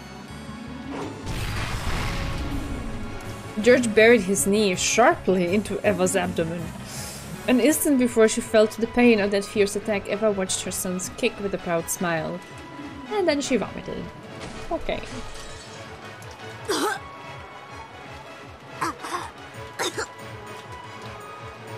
母さんももう年なんだから、いい加減そういう若い子向きの服は自重した方がいいんじゃないかな。ジョージ。 Her chin is still covered in vomit. Eva looked up at George in twisted anguish. She could see how pathetic her face was by her reflection in his glasses. 母さんも僕も一緒に子供時代とお別れしよう。最後は母さん。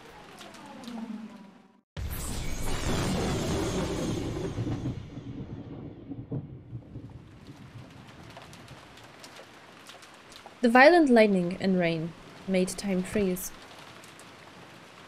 George's beautiful kick had stopped an inch from Eva's chest. However, the power of the red magic circle surrounding George had already pierced Eva's body. Though he had stopped without hitting her, blood poured out of Eva's back. No wound had been left on her chest, but the heart inside it had been struck through. Eva slumped backwards and landed in the puddle with a splash. There were no convulsions. Her life had been ended without leaving her even an instant to writhe about in pain. その辺にいるんじゃないかい、ガブ。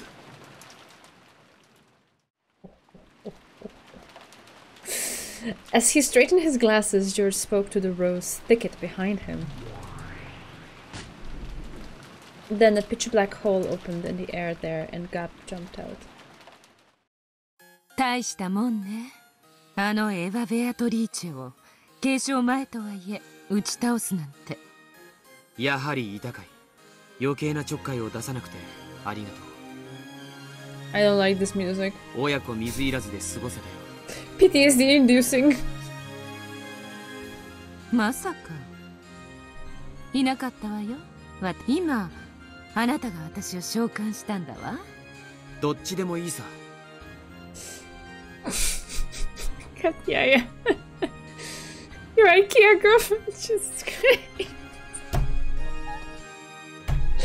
Oh god. 君にも俺がない。聞く義理はあるの？聞いてくれないのかい。With his back still facing her, George reset his glasses. The threat in his voice held the solemn presence of a king who ruled over demons. His Majesty made Gap gulp. And Gap. Sorry. Made Gap. I tried to pronounce her name right, but because of all the words. Gulp. And she licked her lips before bowing respectfully to his back. 私はイケてる男が好きだけど、王者はもっと好きだわ。何なりとお命じを、魔王陛下。はい。後ろ宮家の当主に憧れ、その夢と猛襲に生きた彼女の亡きがふさわしい場所に安置してほしい。じゃあ金蔵の書斎へ。いや、貴賓室のようだ。屋敷の2階のあの開かずの貴賓室。あの部屋ね。了解したわ、ジョージ陛下。Gap approached Eva's corpse and lightly tapped the ground with her right heel. When she did, a large hole opened up, swallowed both Gap and the corpse enclosed. After a while, a small hole opened in the air, and the staff Eva always carried, which was marked with the one-winged eagle that symbolized the head of the Ushiromiya family, was spat out into a puddle. Because the corpse would no longer have any use for it.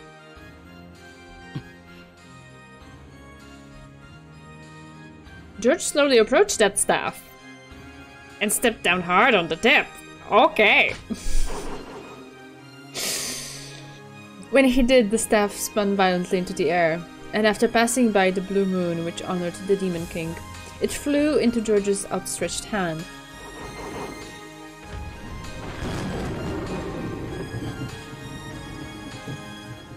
The instant he grasped it, another fierce bolt of lightning struck nearby, and by the time the flash faded, the staff he was holding had become a spray of gold butterflies and disappeared.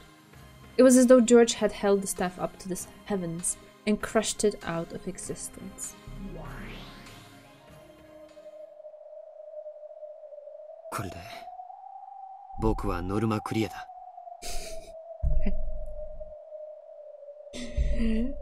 Okay, and now he's on this other side of the meta layer. Okay, great. 次の人に番を譲るよ。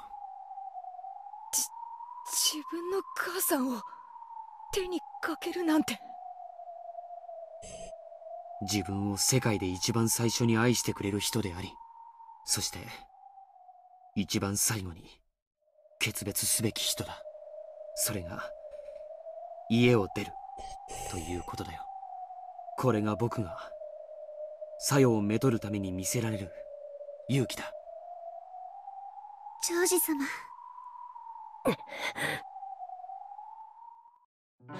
あっぱれなり後ろ宮ジョージ。まずは見事であるぞ。たとえゲーム上のこととはいえ、駒のこととはいえ、自分の母親を殺すのは愉快なことではないね。Time for Jessica to kill canon enemy Goda. Oh god. しかし、それが君たちの課す試練だと言うから、僕は答えたよ。Right, so of course the trials still have to do with killing people. Right. He stared at the two demons.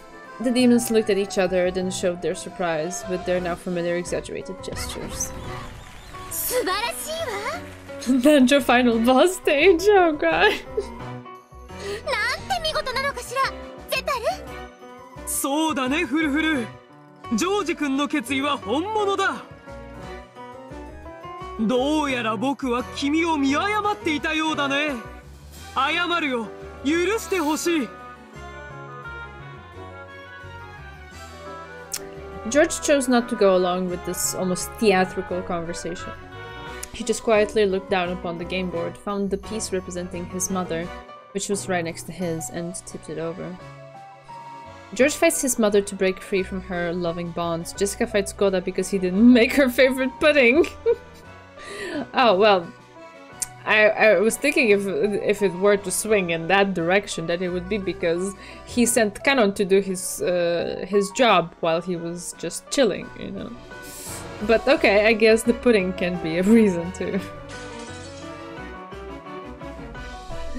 This was the trial that Zepar and Furfur had set them. For the love of each other, take the life of another. Of course! How could you possibly prove that you love someone if you don't murder someone else? Like, of course, makes perfect sense. It was similar to the game within Battle's fourth game, where they were each given 3 options as part of a test to select the next family head. However, a pair of lovers would never abandon each other's lives, so they were automatically left with just the option of sacrificing the life of another instead. Battler is into toxic fanfic. In fact, it was merciful that the demons hadn't ordered them to take the lives of everyone other than themselves. And besides, it only meant taking those lives as pieces on the board. For the versions of themselves to whom the game board was the only world, this was a tragic parricide. But for these ones who sat around the game board in this witch's tea room, it was nothing more than a movement of the pieces representing George's will to overcome his parents. However, even if it was just a single life within one of an infinite number of fragment worlds, the fact remained that the demons had forced him to take it. George appeared to have distanced himself from the events on the demons' game board, but Jessica still seemed to resist the idea of stealing another person's life, even if it was only their life as a game piece. おじけづいたか？いえ、バトラさんの望むベアトリーチェはこんなことでは臆したりしません。さあ、次は誰が試練に挑戦を？誰でもいい。次なる犠牲者を選び出してほしい。誰でもいい。次なる挑戦者は名乗り出てほしい。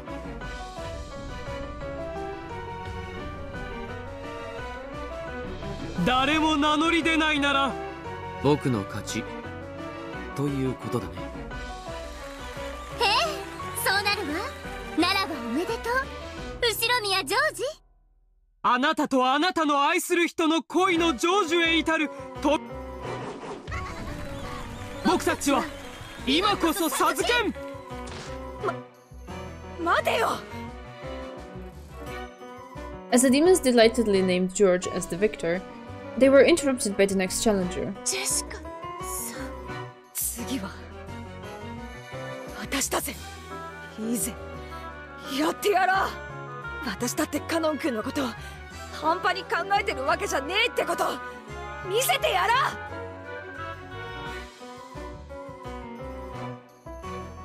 う。You got weirded out how George was so cold. I mean, it's similar to how he was when they were doing the trial for the head as well, right? Whom will Jessica kill?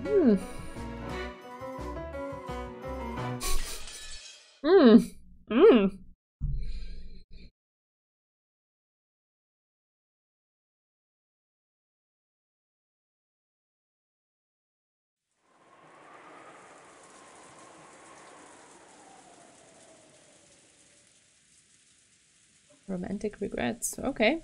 As usual, this year's family conference was getting bogged down. Everyone had decided to cool their heads for a moment, and a short break had been agreed upon. Ah. Endless Sorcerer Krau's boss fight is no joke. Oh no.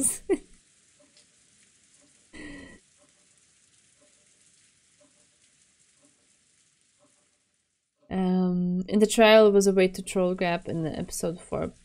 Right, but he was also serious in fighting for what he believed was right. So in some ways I see echoes of the same kind of conviction, let's say. Pressuring children to study 24/7 is a good thing that totally doesn't result in high youth suicide rates in Japan, Korea, and China. That's, yeah, no, it's crazy. I have so many thoughts about that, but I don't know if it's appropriate to go on a tangent and in a rant. Right. The four siblings could say whatever they wanted, but Natsuhi and Kirie, for example, were outsiders and found it difficult to speak freely in this sort of atmosphere. A conference where you aren't allowed to say what you want can be tiring even as you just sit there quietly. Even Kirie couldn't help letting out a deep sigh.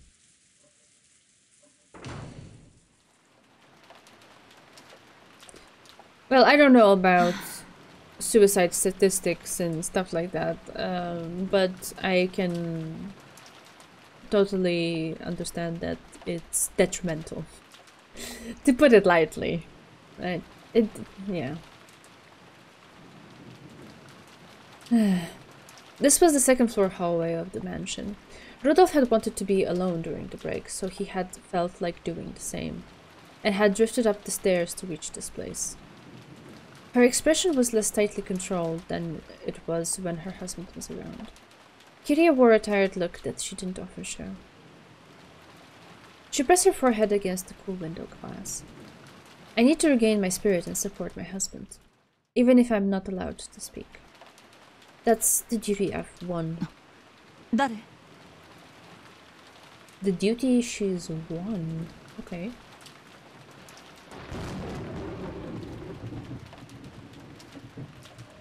She suddenly sensed another person turned around and saw Jessica standing at the other end of the hallway.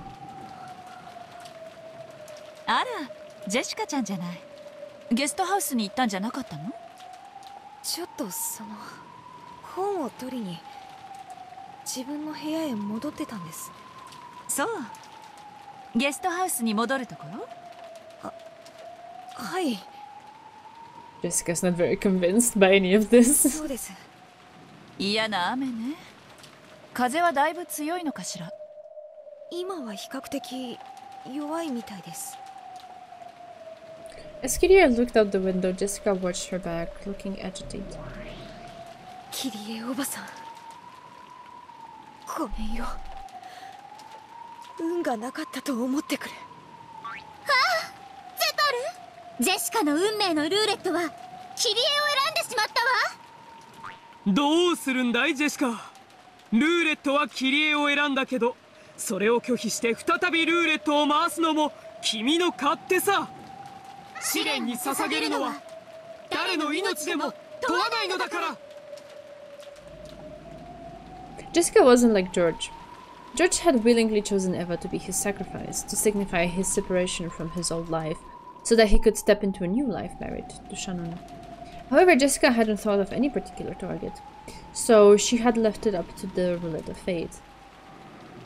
That roulette was nothing very grandiose. She had simply walked around at random, imposing a rule on herself, saying that the first person she met would be chosen as the sacrifice. And so the roulette of fate had brought her to Kiria. Of course, there was nothing forcing her to keep to that rule. However, it was a rule that she had decided upon, and she didn't want to break it now. Now that she was participating in this demon's game, this was the one bit of justice that she could cling to. Right now, she could attack that unprotected back. But Jessica still wasn't able to fully resolve herself.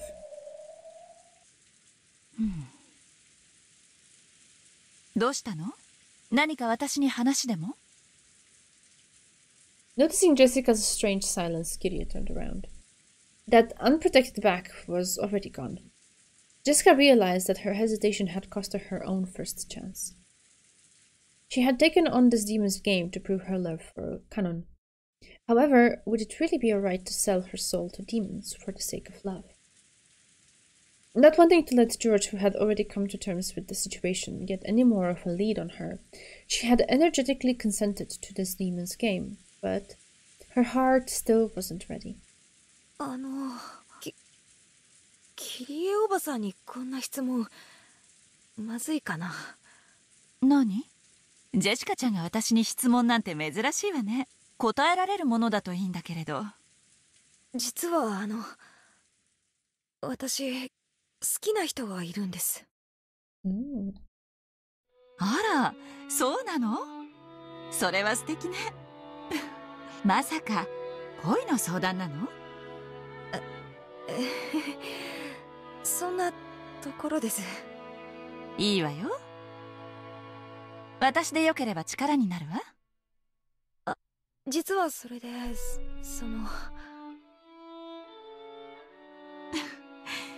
まだ片思いなの？いえ、そこから両思いになりたてって感じのとこです。ただ結ばれるには試練があって。試練？何それ？私たちともう一組の恋人たちがいて。Oh, Jessica. Oh, bless her 争わ heart. なくちゃならないんです。三角関係？それとも四角関係？複雑そうね。それで？勝った方の恋人同士しか結ばれない。そういう複雑なことになってるんです。つまり嫌な話ね。相手を踏み台にしてしかどちらも成就できない恋なのね。はい、自分たちが結ばれれば相手が破綻します。そして逆もしかりです。質問の趣旨が大体分かったわ。こういうことでしょ？人は幸せになるためにどこまで他者を踏み台にすることが許されるのかでしょ。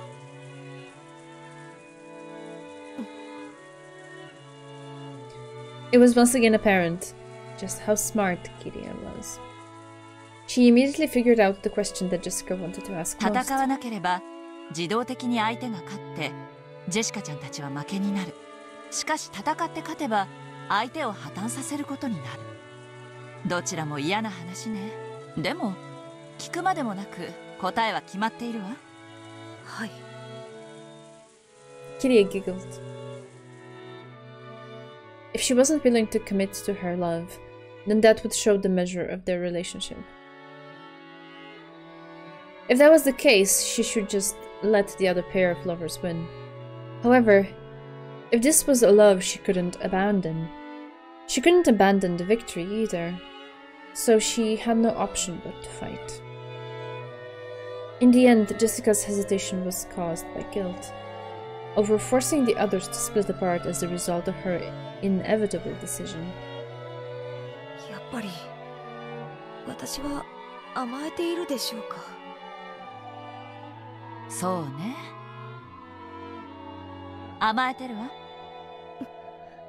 でも自分たちが結ばれるために誰かを踏み台にするなんて、そんなの辛いです。じゃあジェシカちゃんは恋のお相手を諦める？それは断言するわ。その方が辛いわよ。地獄を這うことになる。生涯ね。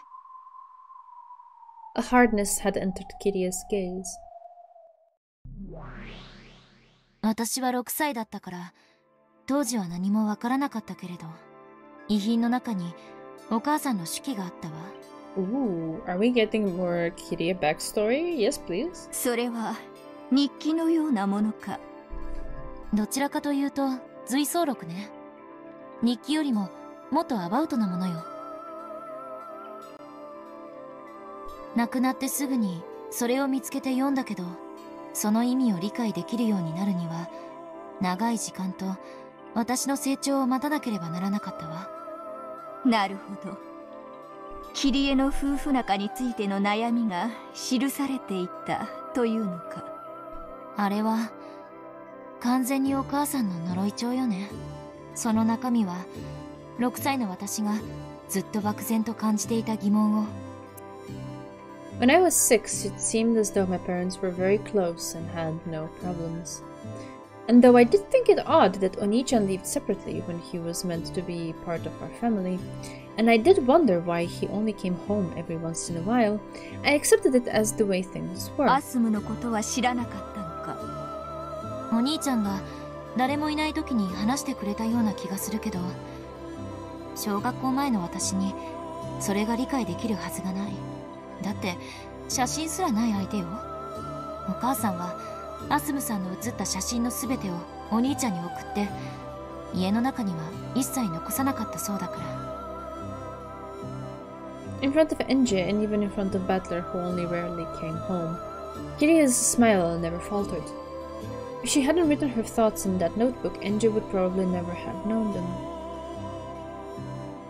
Rudolph had been particularly popular with the opposite sex since his school days, a typical playboy.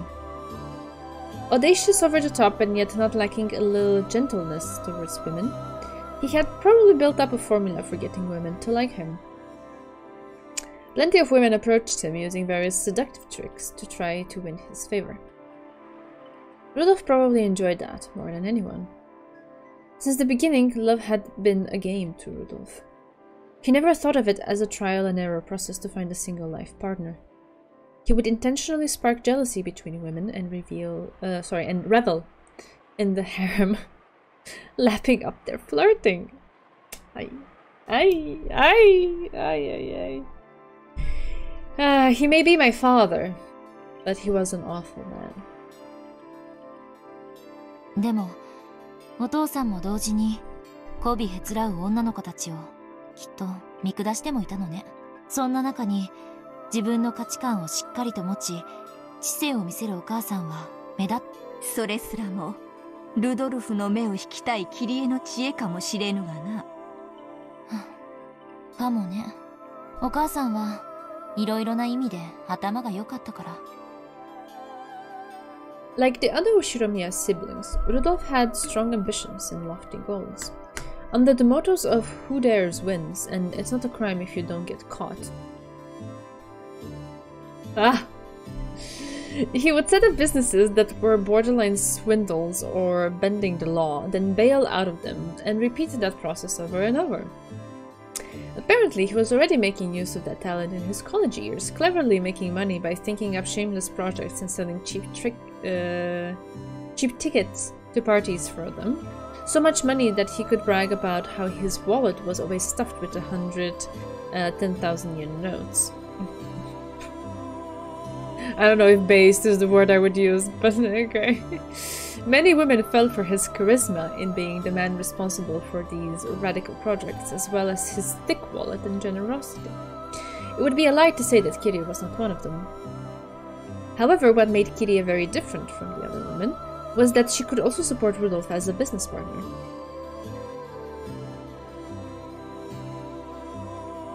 Oh really? Okay. Rudolph would laugh all the way to the bank as his large-scale parties succeeded.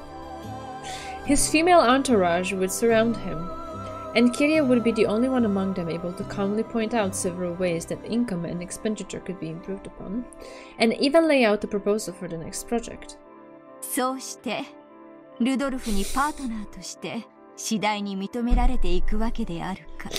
Red needle. Ay ay ay. 男子厨房に入るべからずっていうように、女もまた財布に入るべからずって空気はあるわよね。女はおごられて当たり前。男の出す1万円札をどうやって捻出しているかは野暮だから聞かない、知らない、興味もない。キリエは金に対する価値観が男性的であったということだ。How love is born. Happy old man with tax fraud. In that regard, Rudolph noticed something unique about Kirie. He knew all about how much hard work it took to make just one of those 10,000 yen notes. So, somewhere inside him, he looked down upon those extravagant women who never even considered the efforts he had undertaken. I'm sorry, it's just a little bit ridiculous. Oh yeah, my efforts at swindling and lying to people. Yes, I need them recognized. Among all of them, only Kirie possessed the same sharp financial intuition as Rudolph. Every time Rudolph thought of a new plan, he would talk to Kirie about it, work out the kinks, and make it succeed. In this way, Kirie steadily worked her way up until she was the number one of Rudolph's large group of followers. でも、お母さんだって女。He fell in love with the grinding. 他の女たちにチヤホヤされてるお父さんを見て、心が安らいでたかどうかは疑わしい。ナンバーワンよりオンリーワンの方が良いというもの。そういうこと。お母さんはお父さんの右腕として活躍しながらも、その陰では狡猾に他の女性を切り離していったわ。お母さんの恋の成就はもはや時間の問題だった。アスムはいつからいたのか。ルドルフさんの取り巻きの一人よ。Oh, we're hearing it out of the horse's mouth. Okay. This was foreshadowed in episode 4, I believe, when they talked about the impending lawsuit that Rudolph is facing. Yeah, no, they talked about his issues. I just, I guess now I'm coming to realize just how much this has been a pattern in his life. Like, this isn't, just a one-off incident. It's just the natural consequence of him doing business the way he's doing it. Of course, of course. Yeah. It's similar to Kraus in the sense that it's nothing new under the sun. It's just the chicken coming home to roost of their past deeds and their patterns of behaviors and decisions.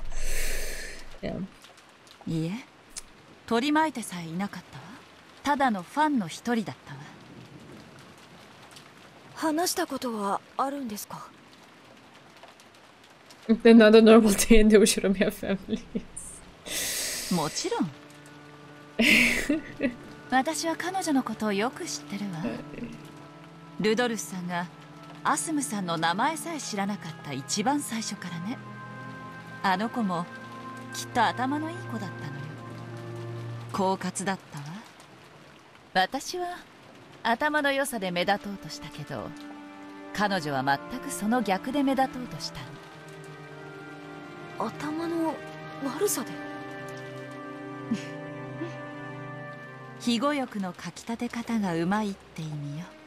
こびてイチャついてくる女たちの中で、彼女の仕草の一つ一つが派手な女たちに触傷を起こしていたルドルフさんには目立って見えたのよ。Even now, Kitty recognized the mistake she had made in letting Asumu and Rudolph get too close. Kitty had thought that by taking the role of his business partner, she had succeeded in making him entirely hers. She might have been a little conceited, and her arrogance in trying to eliminate the relationships the other girls had with Rudolph might also have contributed. Perhaps she sometimes tried too hard as a business partner, putting too much pressure on him regardless of the fact that it was justified.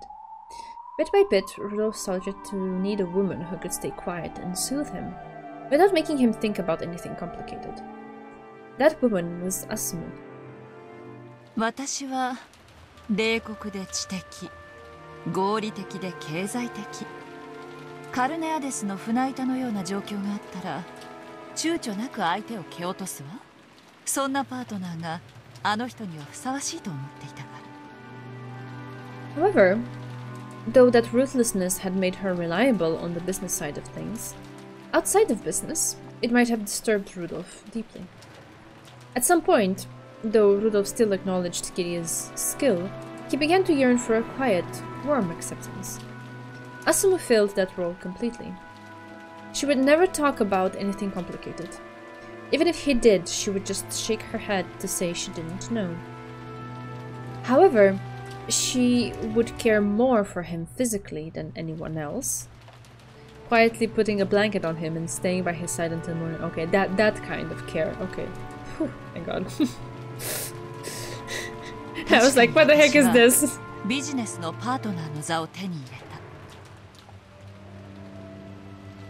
しかしいつしかルドルフさんには心を癒してくれるメンタルのパートナーが必要になっていた。I don't know. I mean, at least what we're reading so far, I don't necessarily think it's like he has more scruples. It's just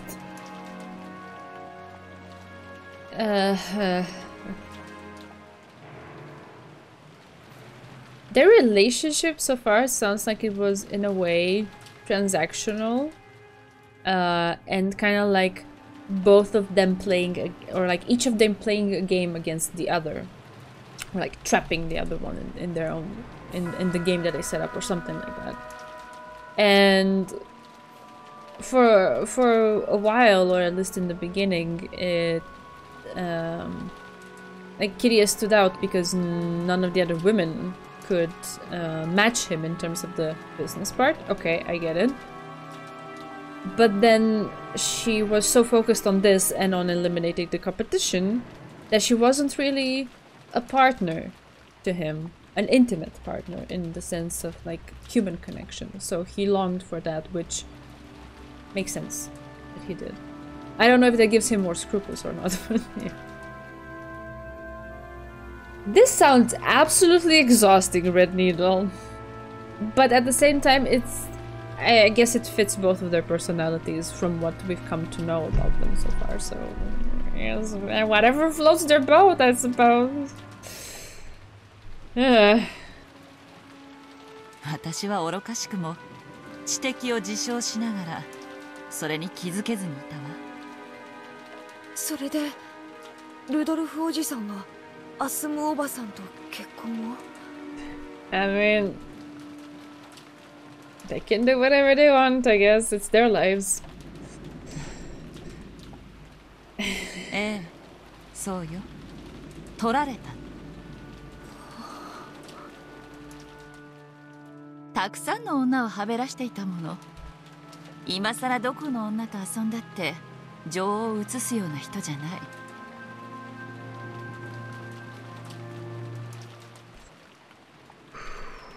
Okay.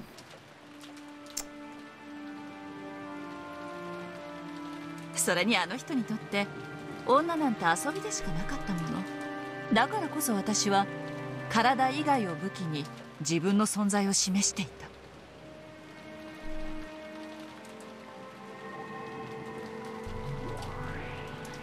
慢心だな、女として。間もなく二人は解任するわ。Yeah, Eva and Hideyoshi seem to have a more healthy thing going on when it comes to their own romance. I admire Kiria's wit. She's cool. But I don't envy any of this. Like, I wouldn't want to have any part of this at all. If a man like Rudolph crossed by... Like, if I would see this kind of man in any sort of context within my life, if our paths crossed, I would be like, okay, take care, I'm just gonna go live my life this complete opposite way. You know, that's just not for me.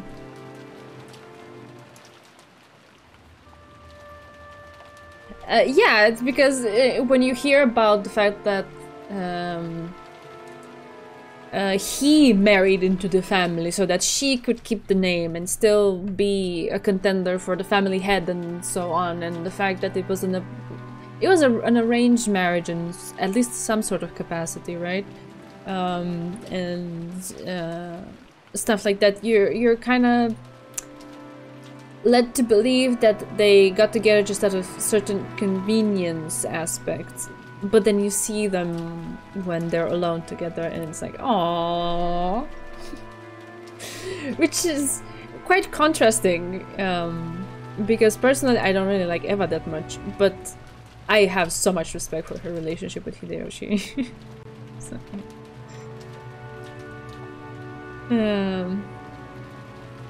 same for Natsuki and Kraus, where they even tried to make it seem like a loveless, cruel marriage in the previous episode.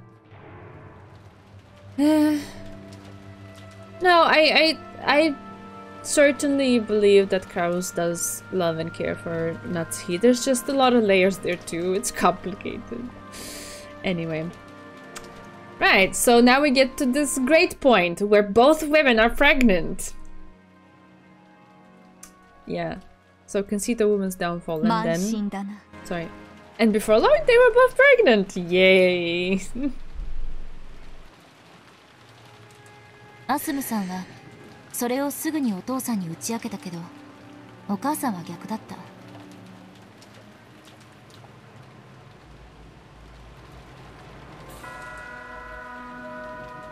身重になることがビジネスパートナーの座を揺るがすことになりかねないと恐れたのだな。当時のお母さんは食が細くて体調不良とか当たり前だったみたいだから、解任に気づくのも随分遅れた。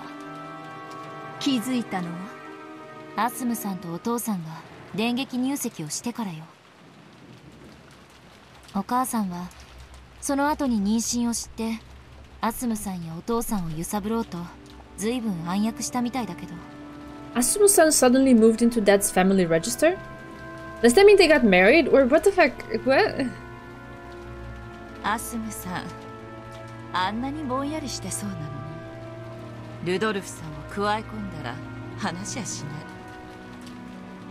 What I find quite telling about Kiria here is that she simply assumes that Asumu was also trying to trick Rudolph into liking her. It's where her calculating nature becomes harmful, I think. Ah, I see what you mean. She's saying that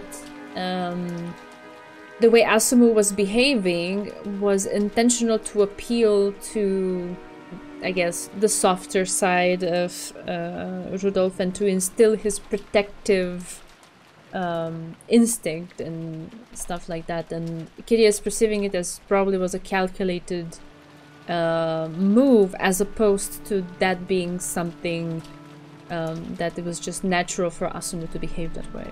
Yeah, I see what you mean. Could be. Who knows? At this point we only have Kiria's perspective. We cannot hear the other side, so...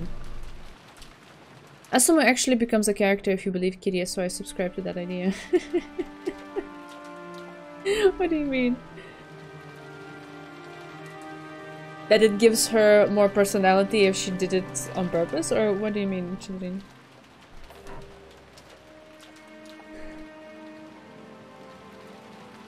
だから何ですか。どうぞお引き取りくださいですってよ。バス一つ乗るにも怖い怖いと縮こまってたあの小娘がね。あの時悟ったわ。本当に狡猾だったのは彼女だったってね。そうよ。乗り物恐怖症だってルドルフさんの気を引くための嘘だったわ。Isn't Battler not Asumu's son? I'm trying to pay very close attention to see, like, is there any detail that slipped as to what the fuck that means? Anyway.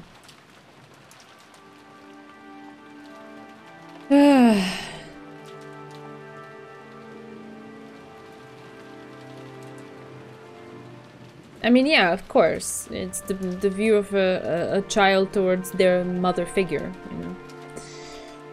Oh,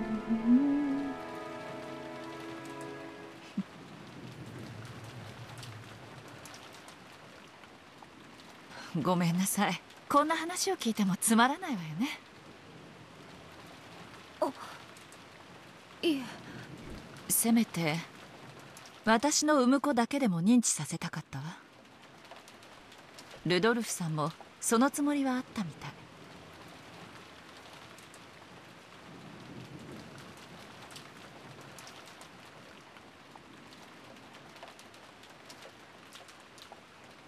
病院もきっちり手配してくれたし、アスムさんの出産が近づいても海外しく私のところにも来てくれてたっけ。 He made sure there was a hospital waiting for me, and even though Asmus was close to giving birth, he gallantly came to see me. Okay.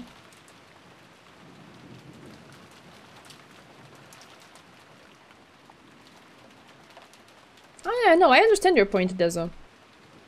I understand I was not contesting it, it's just how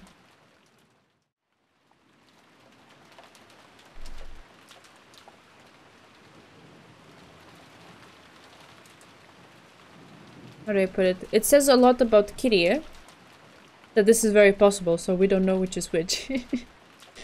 That she is this way, yeah.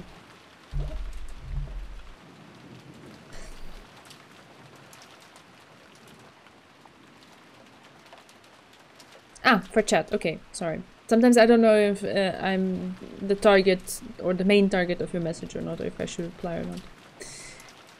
もはや向こうが本当の奥さんなのにね。 So, the moment they were giving birth, or ready to give birth, Roto had already married Asmu. She was close to giving birth, but he arranged a hospital for Kirie. Right. And he was prepared to register as the father of Kirie's son as well. Son. Why am I saying son? Child. Child.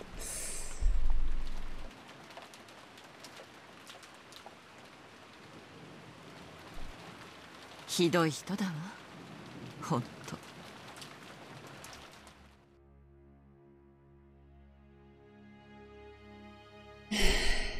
After that is the tale I can't bear even to tell. Both Asumu and I had the same delivery date. How convenient. And yet her pregnancy led to marriage, while mine was completely meaningless.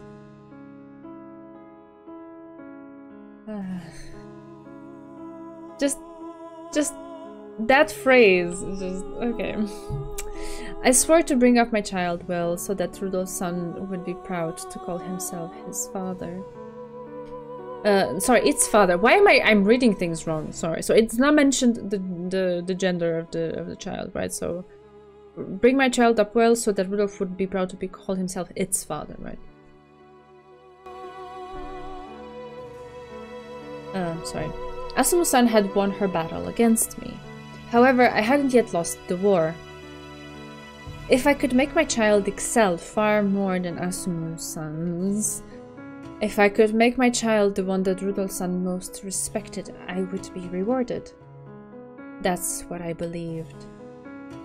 しかしキリエの子は死産だった。ええ、アスムさんにはお兄ちゃんが生まれた。Okay. しかしお母さんからは誰も。お母さんのせめて第二夫人の座に残りたいという最後の希望は絶たれた。Kiria had fallen from his partner to his second wife.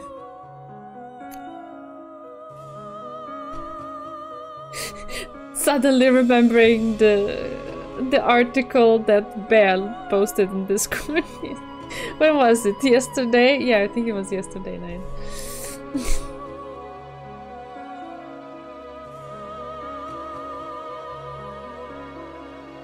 Theories. I don't know, Dezo. I just... I'm rolling my eyes because it's so close to a telenovela plot that I can't. Because in the past when we were talking about this and Asumu not being Battler's mother, I was like, what, did they swap the kids? And Kiria wrongly believes that her child was a stillborn? And I was like, nah, come on, like, no. There has to be something more, I guess, worldly and more mundane than that. That's just too much of a soap opera plot. And now they're like, oh, we had the same delivery date. Rudolph arranged for me to go to the hospital. This and that and that. And now we're being told by Federine and Enge Kirie had a stillborn child. We're not being told by Kirie. We're not giving the details of like, okay, how did this happen? How did this go? Could there have been the possibility for children to be swapped? Who knows? Anyway. We also tricked Nezubi into reading a drama novella. Umineko is the soup. Now I want soup, Red Needle. Is it obvious? I don't know. Better is good as Sunny. For sure. Right. Kirie had fallen from his partner to his second wife, and then, unable to give birth to the bond of a child, she tumbled down to being merely his mistress. I might want to read those specific red truths. Sure, fine. I don't know. It's so convoluted. Why does it have to be so convoluted? I can't imagine how much she must have hated Asumu and her child, Battler. そんなのをお首にも出さず、お母さんはお兄ちゃんとも親しげに接してたわ。ショックだった。あの優しいお母さんがお兄ちゃんにそんな負の感情を持っていて、それを隠しおおせてたなんて。憎かったであろうな、バトラーが。And is Umineko not convoluted? Yeah, that's true. でしょうね。もし死産がアスムさんで、お母さんの方がお兄ちゃんを出産していたなら、何か歴史は変わっていたかもしれない。もしもそうだったなら、アスムさんと離婚させて自分と再婚するようなシナリオを描きたいと思ってたみたい。それも随想録にか。ええ、だからこそそれは随想、妄想。涙で濡らしたシーツの端を噛みながらのお母さんの怨嗟。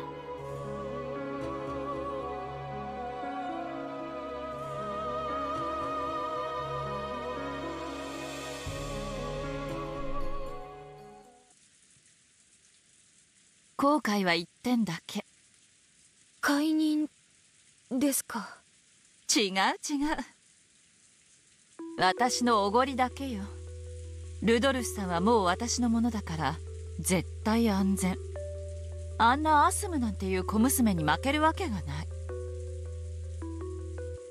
彼女がバスや飛行機でギャーギャーわめくとき、私はその手配と経費を適正に処理できた。だから私は一番ルドルフさんに信頼されているとおごり高ぶっていた。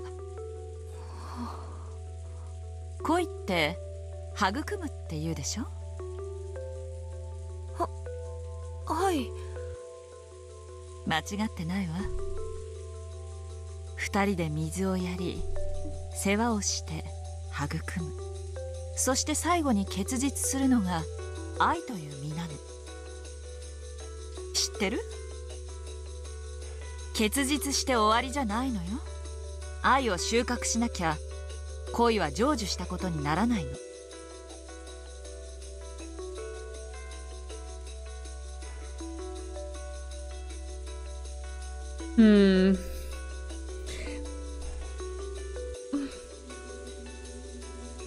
There's so many moments when the characters say things in like an abstract or metaphorical way.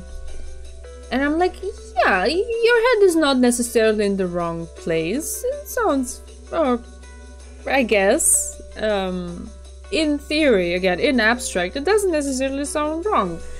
And then the next thing after that is their execution or the way they apply this abstract thought, and it's totally twisted and weird and warped, and I'm like, okay, great. I'm getting the same feeling from this line as well. What does she mean by harvest the love? それはジェシカちゃんが考えなさい。実らせても収穫しなきゃ傷んで腐ることもある。虫がたかることだってもちろんあるわ。It's actually kind of clever. It shows that they understand the concept but come to different conclusions based on it. Yeah, the concept is fine, the execution is just completely... いいえ、それどころかヌスットが現れてもぎ取っていってしまうことさえ。I guess so, Bea, yeah. Theory and application are often two different things, yep.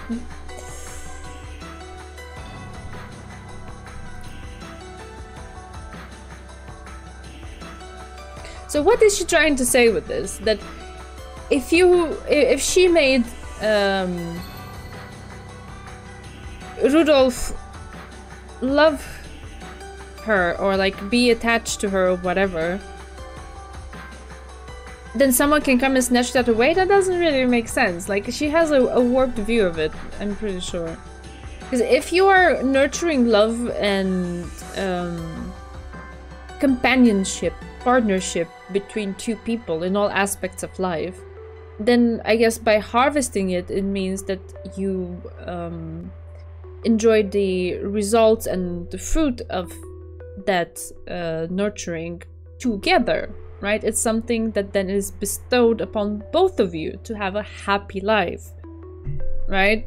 The way she's taking it in this direction, because if you make the fruit or like the tree bear fruit and then you don't take advantage of it, then someone else can come and snatch it away, and like that doesn't really work. Sure, it might work with the tree in your garden if you do that, okay, but it doesn't really apply in the same way to love. Yeah. It is forced, yeah, that's the right word.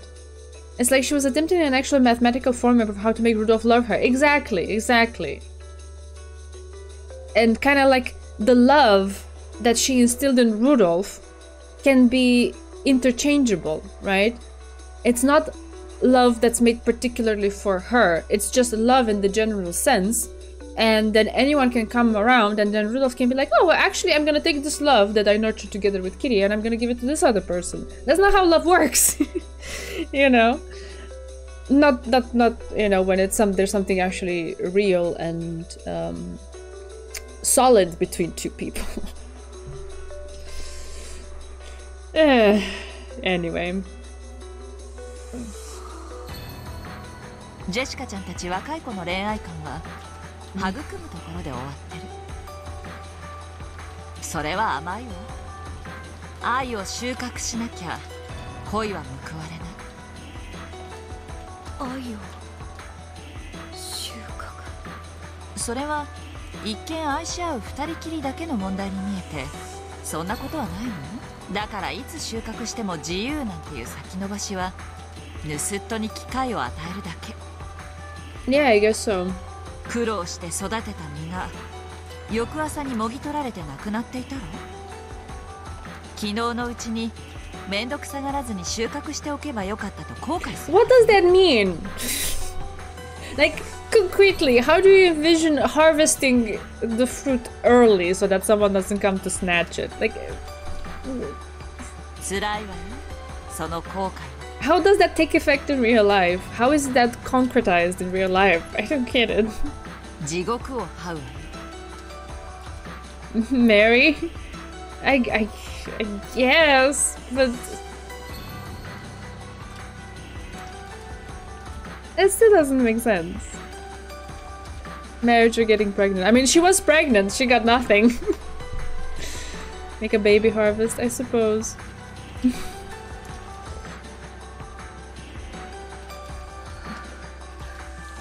私はこう思うよ。その地獄が18年で終わったから。だからもう私は自分を間違えないの。 Her hell ended after 18 years. What? That means in the present. Like... What? Some kind of big step to assure that you will receive all the love. But that's the thing. If your hypothesis, or like the assumption that you're working with, is that the love can be snatched away, then it doesn't belong to you in the first place. So you will never be able to take enough measures that it won't be snatched away. Right? It's weird. Anyway. So, like, let's say you get married, right? But if the love that you instilled in your husband or whatever isn't just made for you, it's something that can be taken by anyone. How does the marriage protect you from that? Because yeah, sure, he can still stay married with you, to you, hypothetically speaking. But his thoughts would be filled by other women, maybe. If that's still a possibility, that his love can just like that, get snatched away. So yeah, sure, maybe you will have him as a husband on paper, but in real life, will it manifest as a proper marriage? Anyway. Her hell ended after 18 years. So not after 12 when Asumu died and shortly after they got together. After 18. Okay.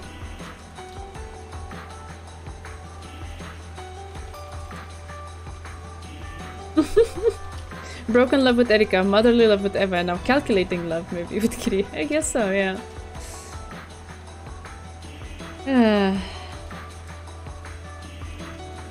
I'm not sure what that means. Fathers that buy cigars? あの人は私のものよ。もう逃がさない。手放さない。そして主に感謝する。その機会を与えてくれて。絶対にあの人を諦めないという絶対の意志に奇跡が応えてくれたの。 I'm grateful to my masters for giving me that chance. What the... Where?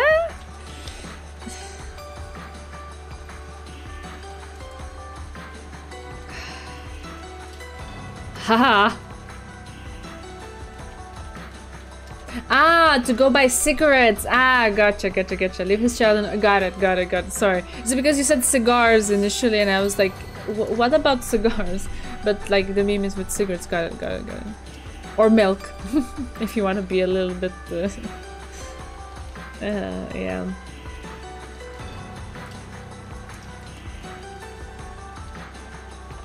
By now Jessica was speechless and didn't even nod her head in understanding. This true form of love that Kiria was telling her about was far more harsh than anything she had imagined. 今の私は Yeah, I see the reference there, so yeah. It's a tactic that the internet made into a joke where a negligent father goes out to buy a pack of smoked milk or something and never comes back. Yeah, I figured it out. Thank you, translator's. The characters' questionable views are always a result of the unique experiences they've had. That is true. Bam. ルドルフさんを私のところにつなぎ止めるためなら何でもするわ。そしてルドルフさんの敵には一切容赦しない。あの人が望むならば私は人殺しさえも躊躇しないかもしれない。18年目にしてようやくその決意を持ったからこそ、絶対の意志が奇跡を私にもたらしてくれたんだわ。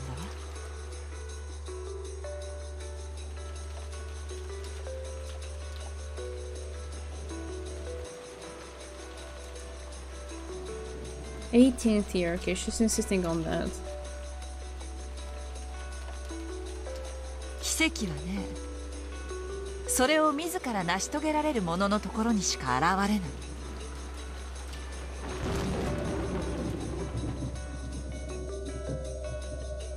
Asuma's death was no murder. However, Kirie had often cursed her and hoped for her death. And finally, on the 18th year, she built up the determination to kill her with her own hands.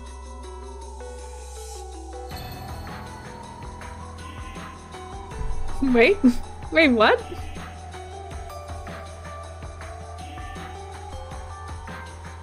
It would be so nice, Peace Battler, to see Kirie talking like this. Oof. Wait, what am I reading? What am I reading? What am I reading? Between chat and this, I'm like, okay. So, Asuma's death was no murder. However, Kirie had often cursed her and hoped for her death, and finally, on the 18th year, she built up the determination to kill her with her own hands. And then she actually got herself a knife with which to do the deed. Okay. That was when the miracle occurred. アスムおばさんが亡くなったことが奇跡。違うわ。そんなの全然奇跡じゃない。だって彼女が死ななければ私が殺していたもの。つまり彼女は必ず死ぬ運命だった。奇跡なのは彼女が死んだにもかかわらず私が自らの手を汚さずに済んだ。この一点に尽きるのよ。Until now, Kirie had never shown Jessica, no, she had never shown Rudolph that glint in the deepest depths of her eyes. It told plainly and clearly that romance and love are not the sweet and fluffy candies that young girls imagine them to be. I mean, yeah, maybe they're not, right? When you're young, you have this romanticized view of love, and of course you need to go through certain experiences to understand and like be a bit more realistic about it. But they don't have to be this like surgical, tactical exchange and mathematical formulas of retaining and harvesting the love of red. This is madness. What the fuck? Oh god. Yeah. She is cool. In the moments when I appreciated her, she was being cool. Right? But I guess all of the characters have this kind of side to them, and now we get to see hers. This scene made me hate Kirie. I can't blame me. Okay. It's not easy to take all of this in. This is what it means without love, I guess. Jessica was overwhelmed by that pressure and stunned silent, and she had to acknowledge it. This was the power of will that could make love be realized. No, Jessica, no. The Shiromiya family is really twisted. Yeah, you think? I found funny how different we can see this awesome scene. What do you mean? What are the different ways to see it? This was the level of willpower Kirie showed in her support of Rudolph as his wife. And it was the same for George. He already had the willpower to confront everything in the way of his love that transcended status, and he had proven that. Now Jessica could clearly understand. This was the magnitude of George's determination, which had allowed him to coldly carry out his part of the demon's trial. Then, what about her? Did she really have the resolve to make her love with Kanon bear fruit? And to go through with the task of harvesting it?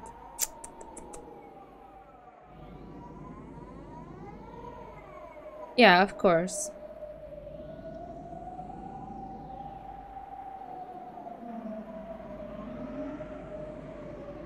The scene will go on for quite a while. Okay. Maybe let's find a good moment then. Wow, we're so on time. Look at us today. My man, mostly look at me because it's also well, it's my fault if it starts late. ごめんなさい。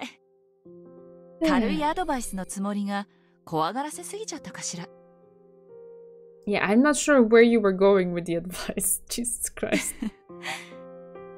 この天気のせいね。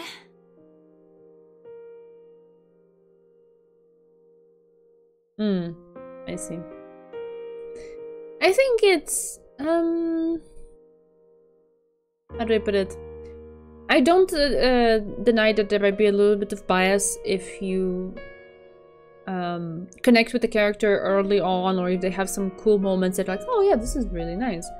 And then you get to see over time more of the layers exposed, and then we get to these kinds of layers, and then it's like, I thought you were this cool person, but actually, but I think that's the whole point that the novel is trying to tell it. Like, you thought that person was cool in those moments. Does the fact that now you know this about them dismiss those moments because they were still the same person when they were having those cool moments, right? So, and what kind of, like, how much weight do you assign to each of these things? And obviously that's a very personal choice because tastes are personal and there's no argument around it. But I think the main thing to do when something like that happens is to just try to see the whole of the character, and maybe for a brief moment not immediately judge or blame them, but try to see where they're coming from. I think it's a very cool exercise in understanding, because at the end of the day, they're just characters in a novel. They're not real people who actually went ahead and murdered other real people. Yeah. They're just characters in a novel, so you can like take a little bit of a step back and just try to have a human experience with them and see what you could learn from that. I try to do it that way. So if I am chill when reading stuff like this, or like chiller than you would expect me to be, it's because of that. I like it even though I hate math. Right, let's see. Good spot to stop? Sure, we can make a save here since we're already like going into tangents anyway. I meet people like her in life, so that makes things worse. Okay, I see then. Right.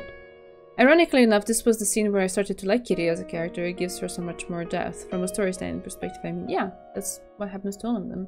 Like, similar moments we had with Natsuki. That, she has some really good moments in the beginning, or just had moments where I really connected with her or vibed with her. And then we'll get to learn that, well, she was contributing to hiding away Kinzo's dead body. Not just for 1, 2, 3 days, for over a year. And for a second family conference, like, what? How do you feel about that? How does that put things into perspective? Does that negate the things that I thought were cool about her? Maybe, maybe not. In what proportion? Which weight do I assign to each of them? You know, just, and then there's the story about the child in the past, and yeah, then that adds even more to it. So then you have a conundrum. How do you navigate it? It's your personal choice. The only normal people in this island is God Goda. Canon is a lie. It's just that people in real life that hates children because for things out of their control is just weird. Okay, yeah, I understand. Yeah. But from the perspective of character building and storytelling, it's incredibly juicy because you have so much to pay attention to, and then even the things that maybe initially you saw in a certain light later on connect with other things, and then they change the way you see them, or they at least make you question, how should I see this? You know? And it's cool to have that kind of experience.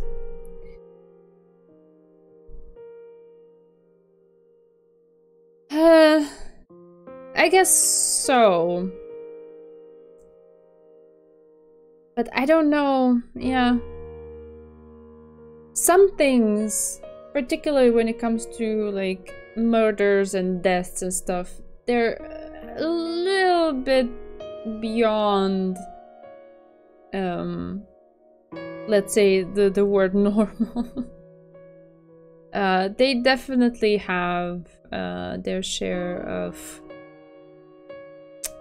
let's say, passed down twistedness from one generation to the other, the whole family thing, all combined with all of their weird patterns and bad choices in life, and then you get all of this soup, I guess, where things like that happen. Emphasis on most, okay. The darkness of Goda, the master Goda shit. Alright, let's make a save here. Then if we're leaving it.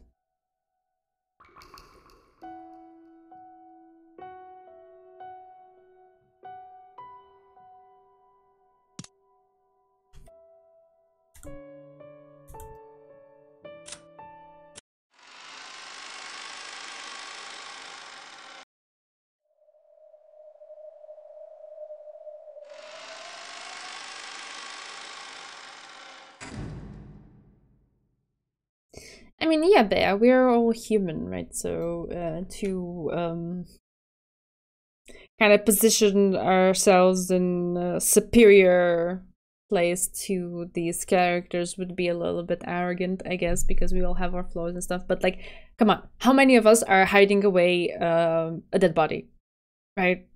Okay, like that's not. I can't imagine that I'm passing by the street and like probably like, I don't know, X out of Y people that I'm passing by are hiding a dead body, you know, and making pretend that someone is alive when they aren't. Like, that's not a regular thing that you encounter, right? It's a very Ushiromiya kind of thing. That's what I meant. Aw, yes, of course we do.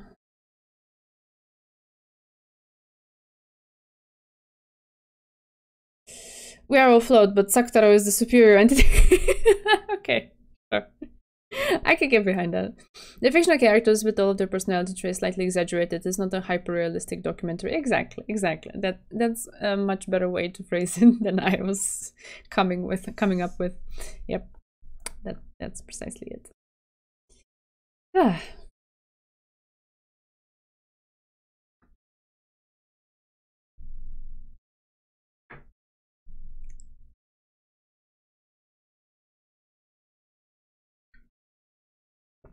Right, I guess we will go down even more into the Kiria rabbit hole next time.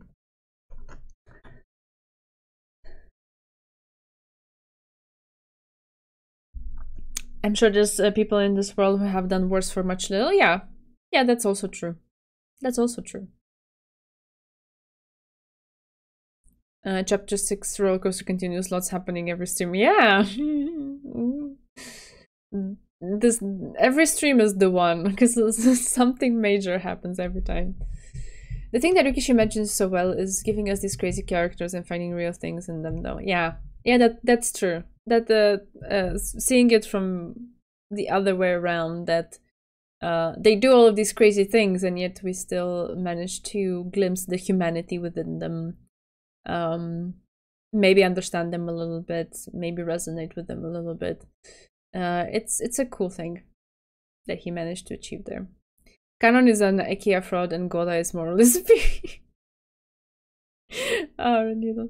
Episode 6 is a super wild ride from beginning to end. Yeah, I mean, you could put any number there that we've done so far, and yeah,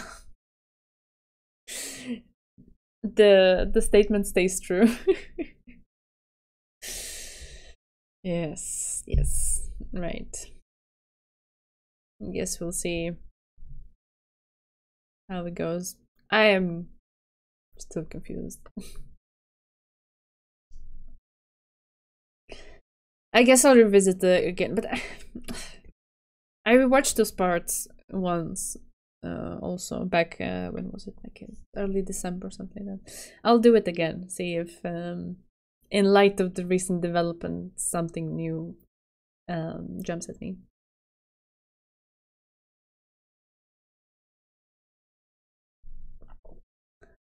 Lots of people deceive others for the sake of their family, like Natsuhi did. Hiding a dead body is not the thing to focus on. I agree with that. Like, yeah, that's what I mean. That in essence, the things that they do are not that different from what people do in real life. So that's why I agree with your statement that we are not morally superior to them. It's just that they are also exaggerated in the novel with these things that I'm mentioning. And that's not necessarily something that is applicable on a regular basis to people in real life. But still, at the same time, they are not so much unlike us, which is a cool thing that the author managed to achieve in the novel. And something to think about whenever moments like these come up and we discover more about the characters. That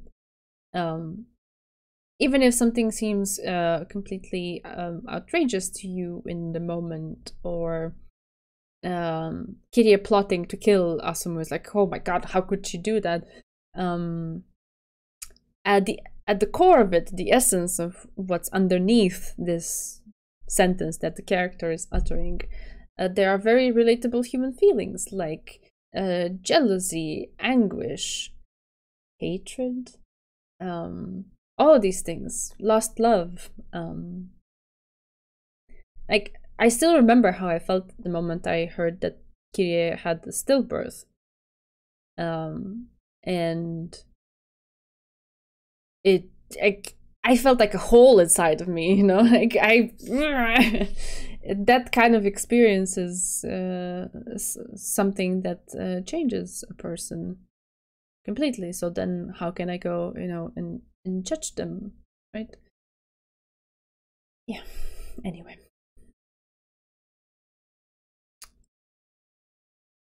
Yeah, the quote, there's yeah. It is sad though.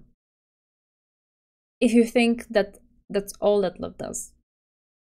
Because of course, if you don't have self-awareness and you go too much in the direction of painting everything through rose-tinted glasses, it can go that way. Sadness. Kirie might have gone too far there towards the end, but the question still stands: how much are you allowed to trample over others to gain your own happiness? A very personal matter, I think. Yeah. Yep.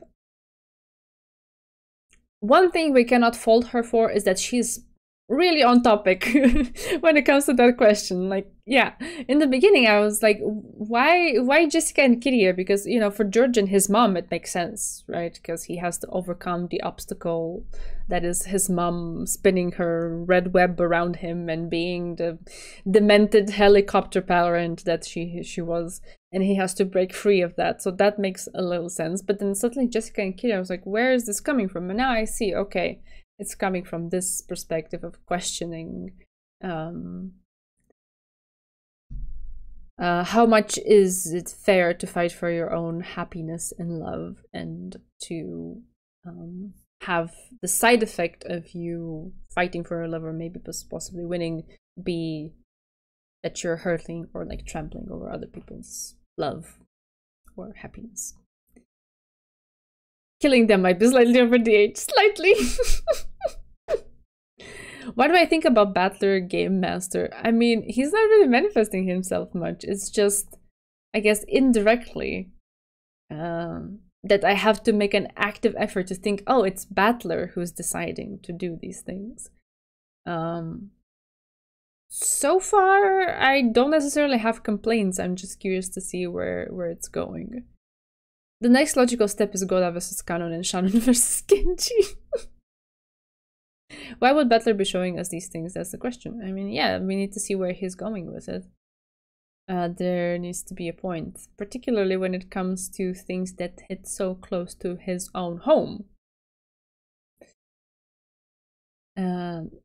Things will get tough if the Kumasawa macros into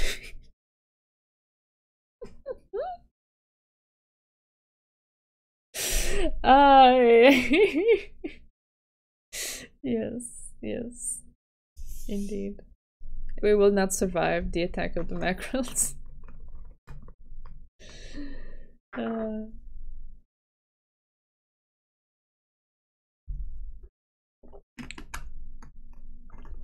yeah. All right. I guess this will be it for tonight. We will pick it up next Tuesday. I don't know if I'm ready for what's coming. I have the feeling it's gonna hit even harder than it has hit tonight. But I guess we'll see. I like how Battler in episode 2 could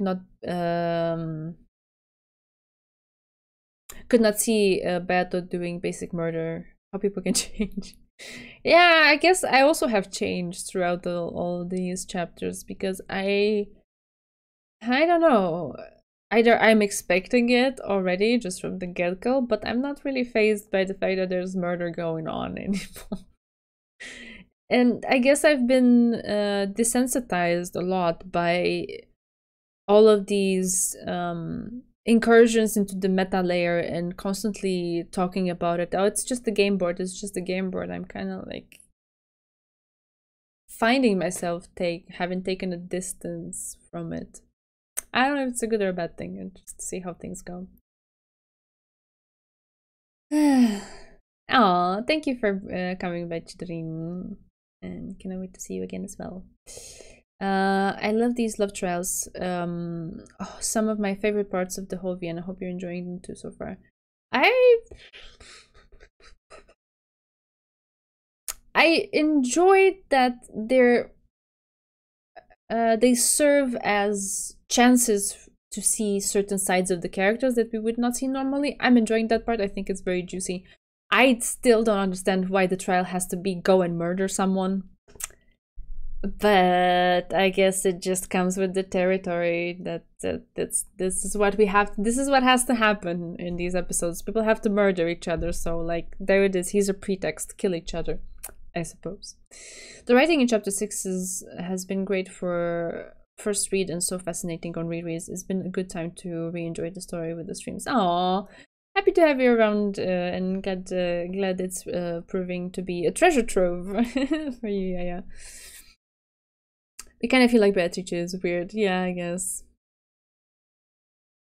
That's the prize-winning question, isn't it? I suppose so. It's a murder mystery novel shonen drama comedy. You forgot to add fighting game. How could you? I'm kidding. Alrighty. This has been a blast. Thank you so much for joining me. I very thoroughly enjoy debating this and reading this together with you. So let's keep doing that next week. Ivata doesn't care about George doing a bit of matricide here and there. You shouldn't either. I guess, yeah, that's one aspect of it. That it's not Beatrice doing it anymore. It's Battler. And I believe in Battler. I have full faith in him. So I guess there's also this thought in the back of my mind. He has a point with this. He's going somewhere with this. So like, let's just bear with it for the moment and see what the end game is, I suppose. Yeah. Anyway, for now I will bid you good night or good end to your day wherever you are on this lovely planet. Take care of yourselves, have a nice relaxing weekend, and I will see you again with more of Kiria madness, I suppose, next Tuesday. Take care. Night. I do believe in him, and I never believed that he was incompetent. I reject that red truth. He's not incompetent. He's Battler. He's my Battler. I love him. And I love you all. Bye bye.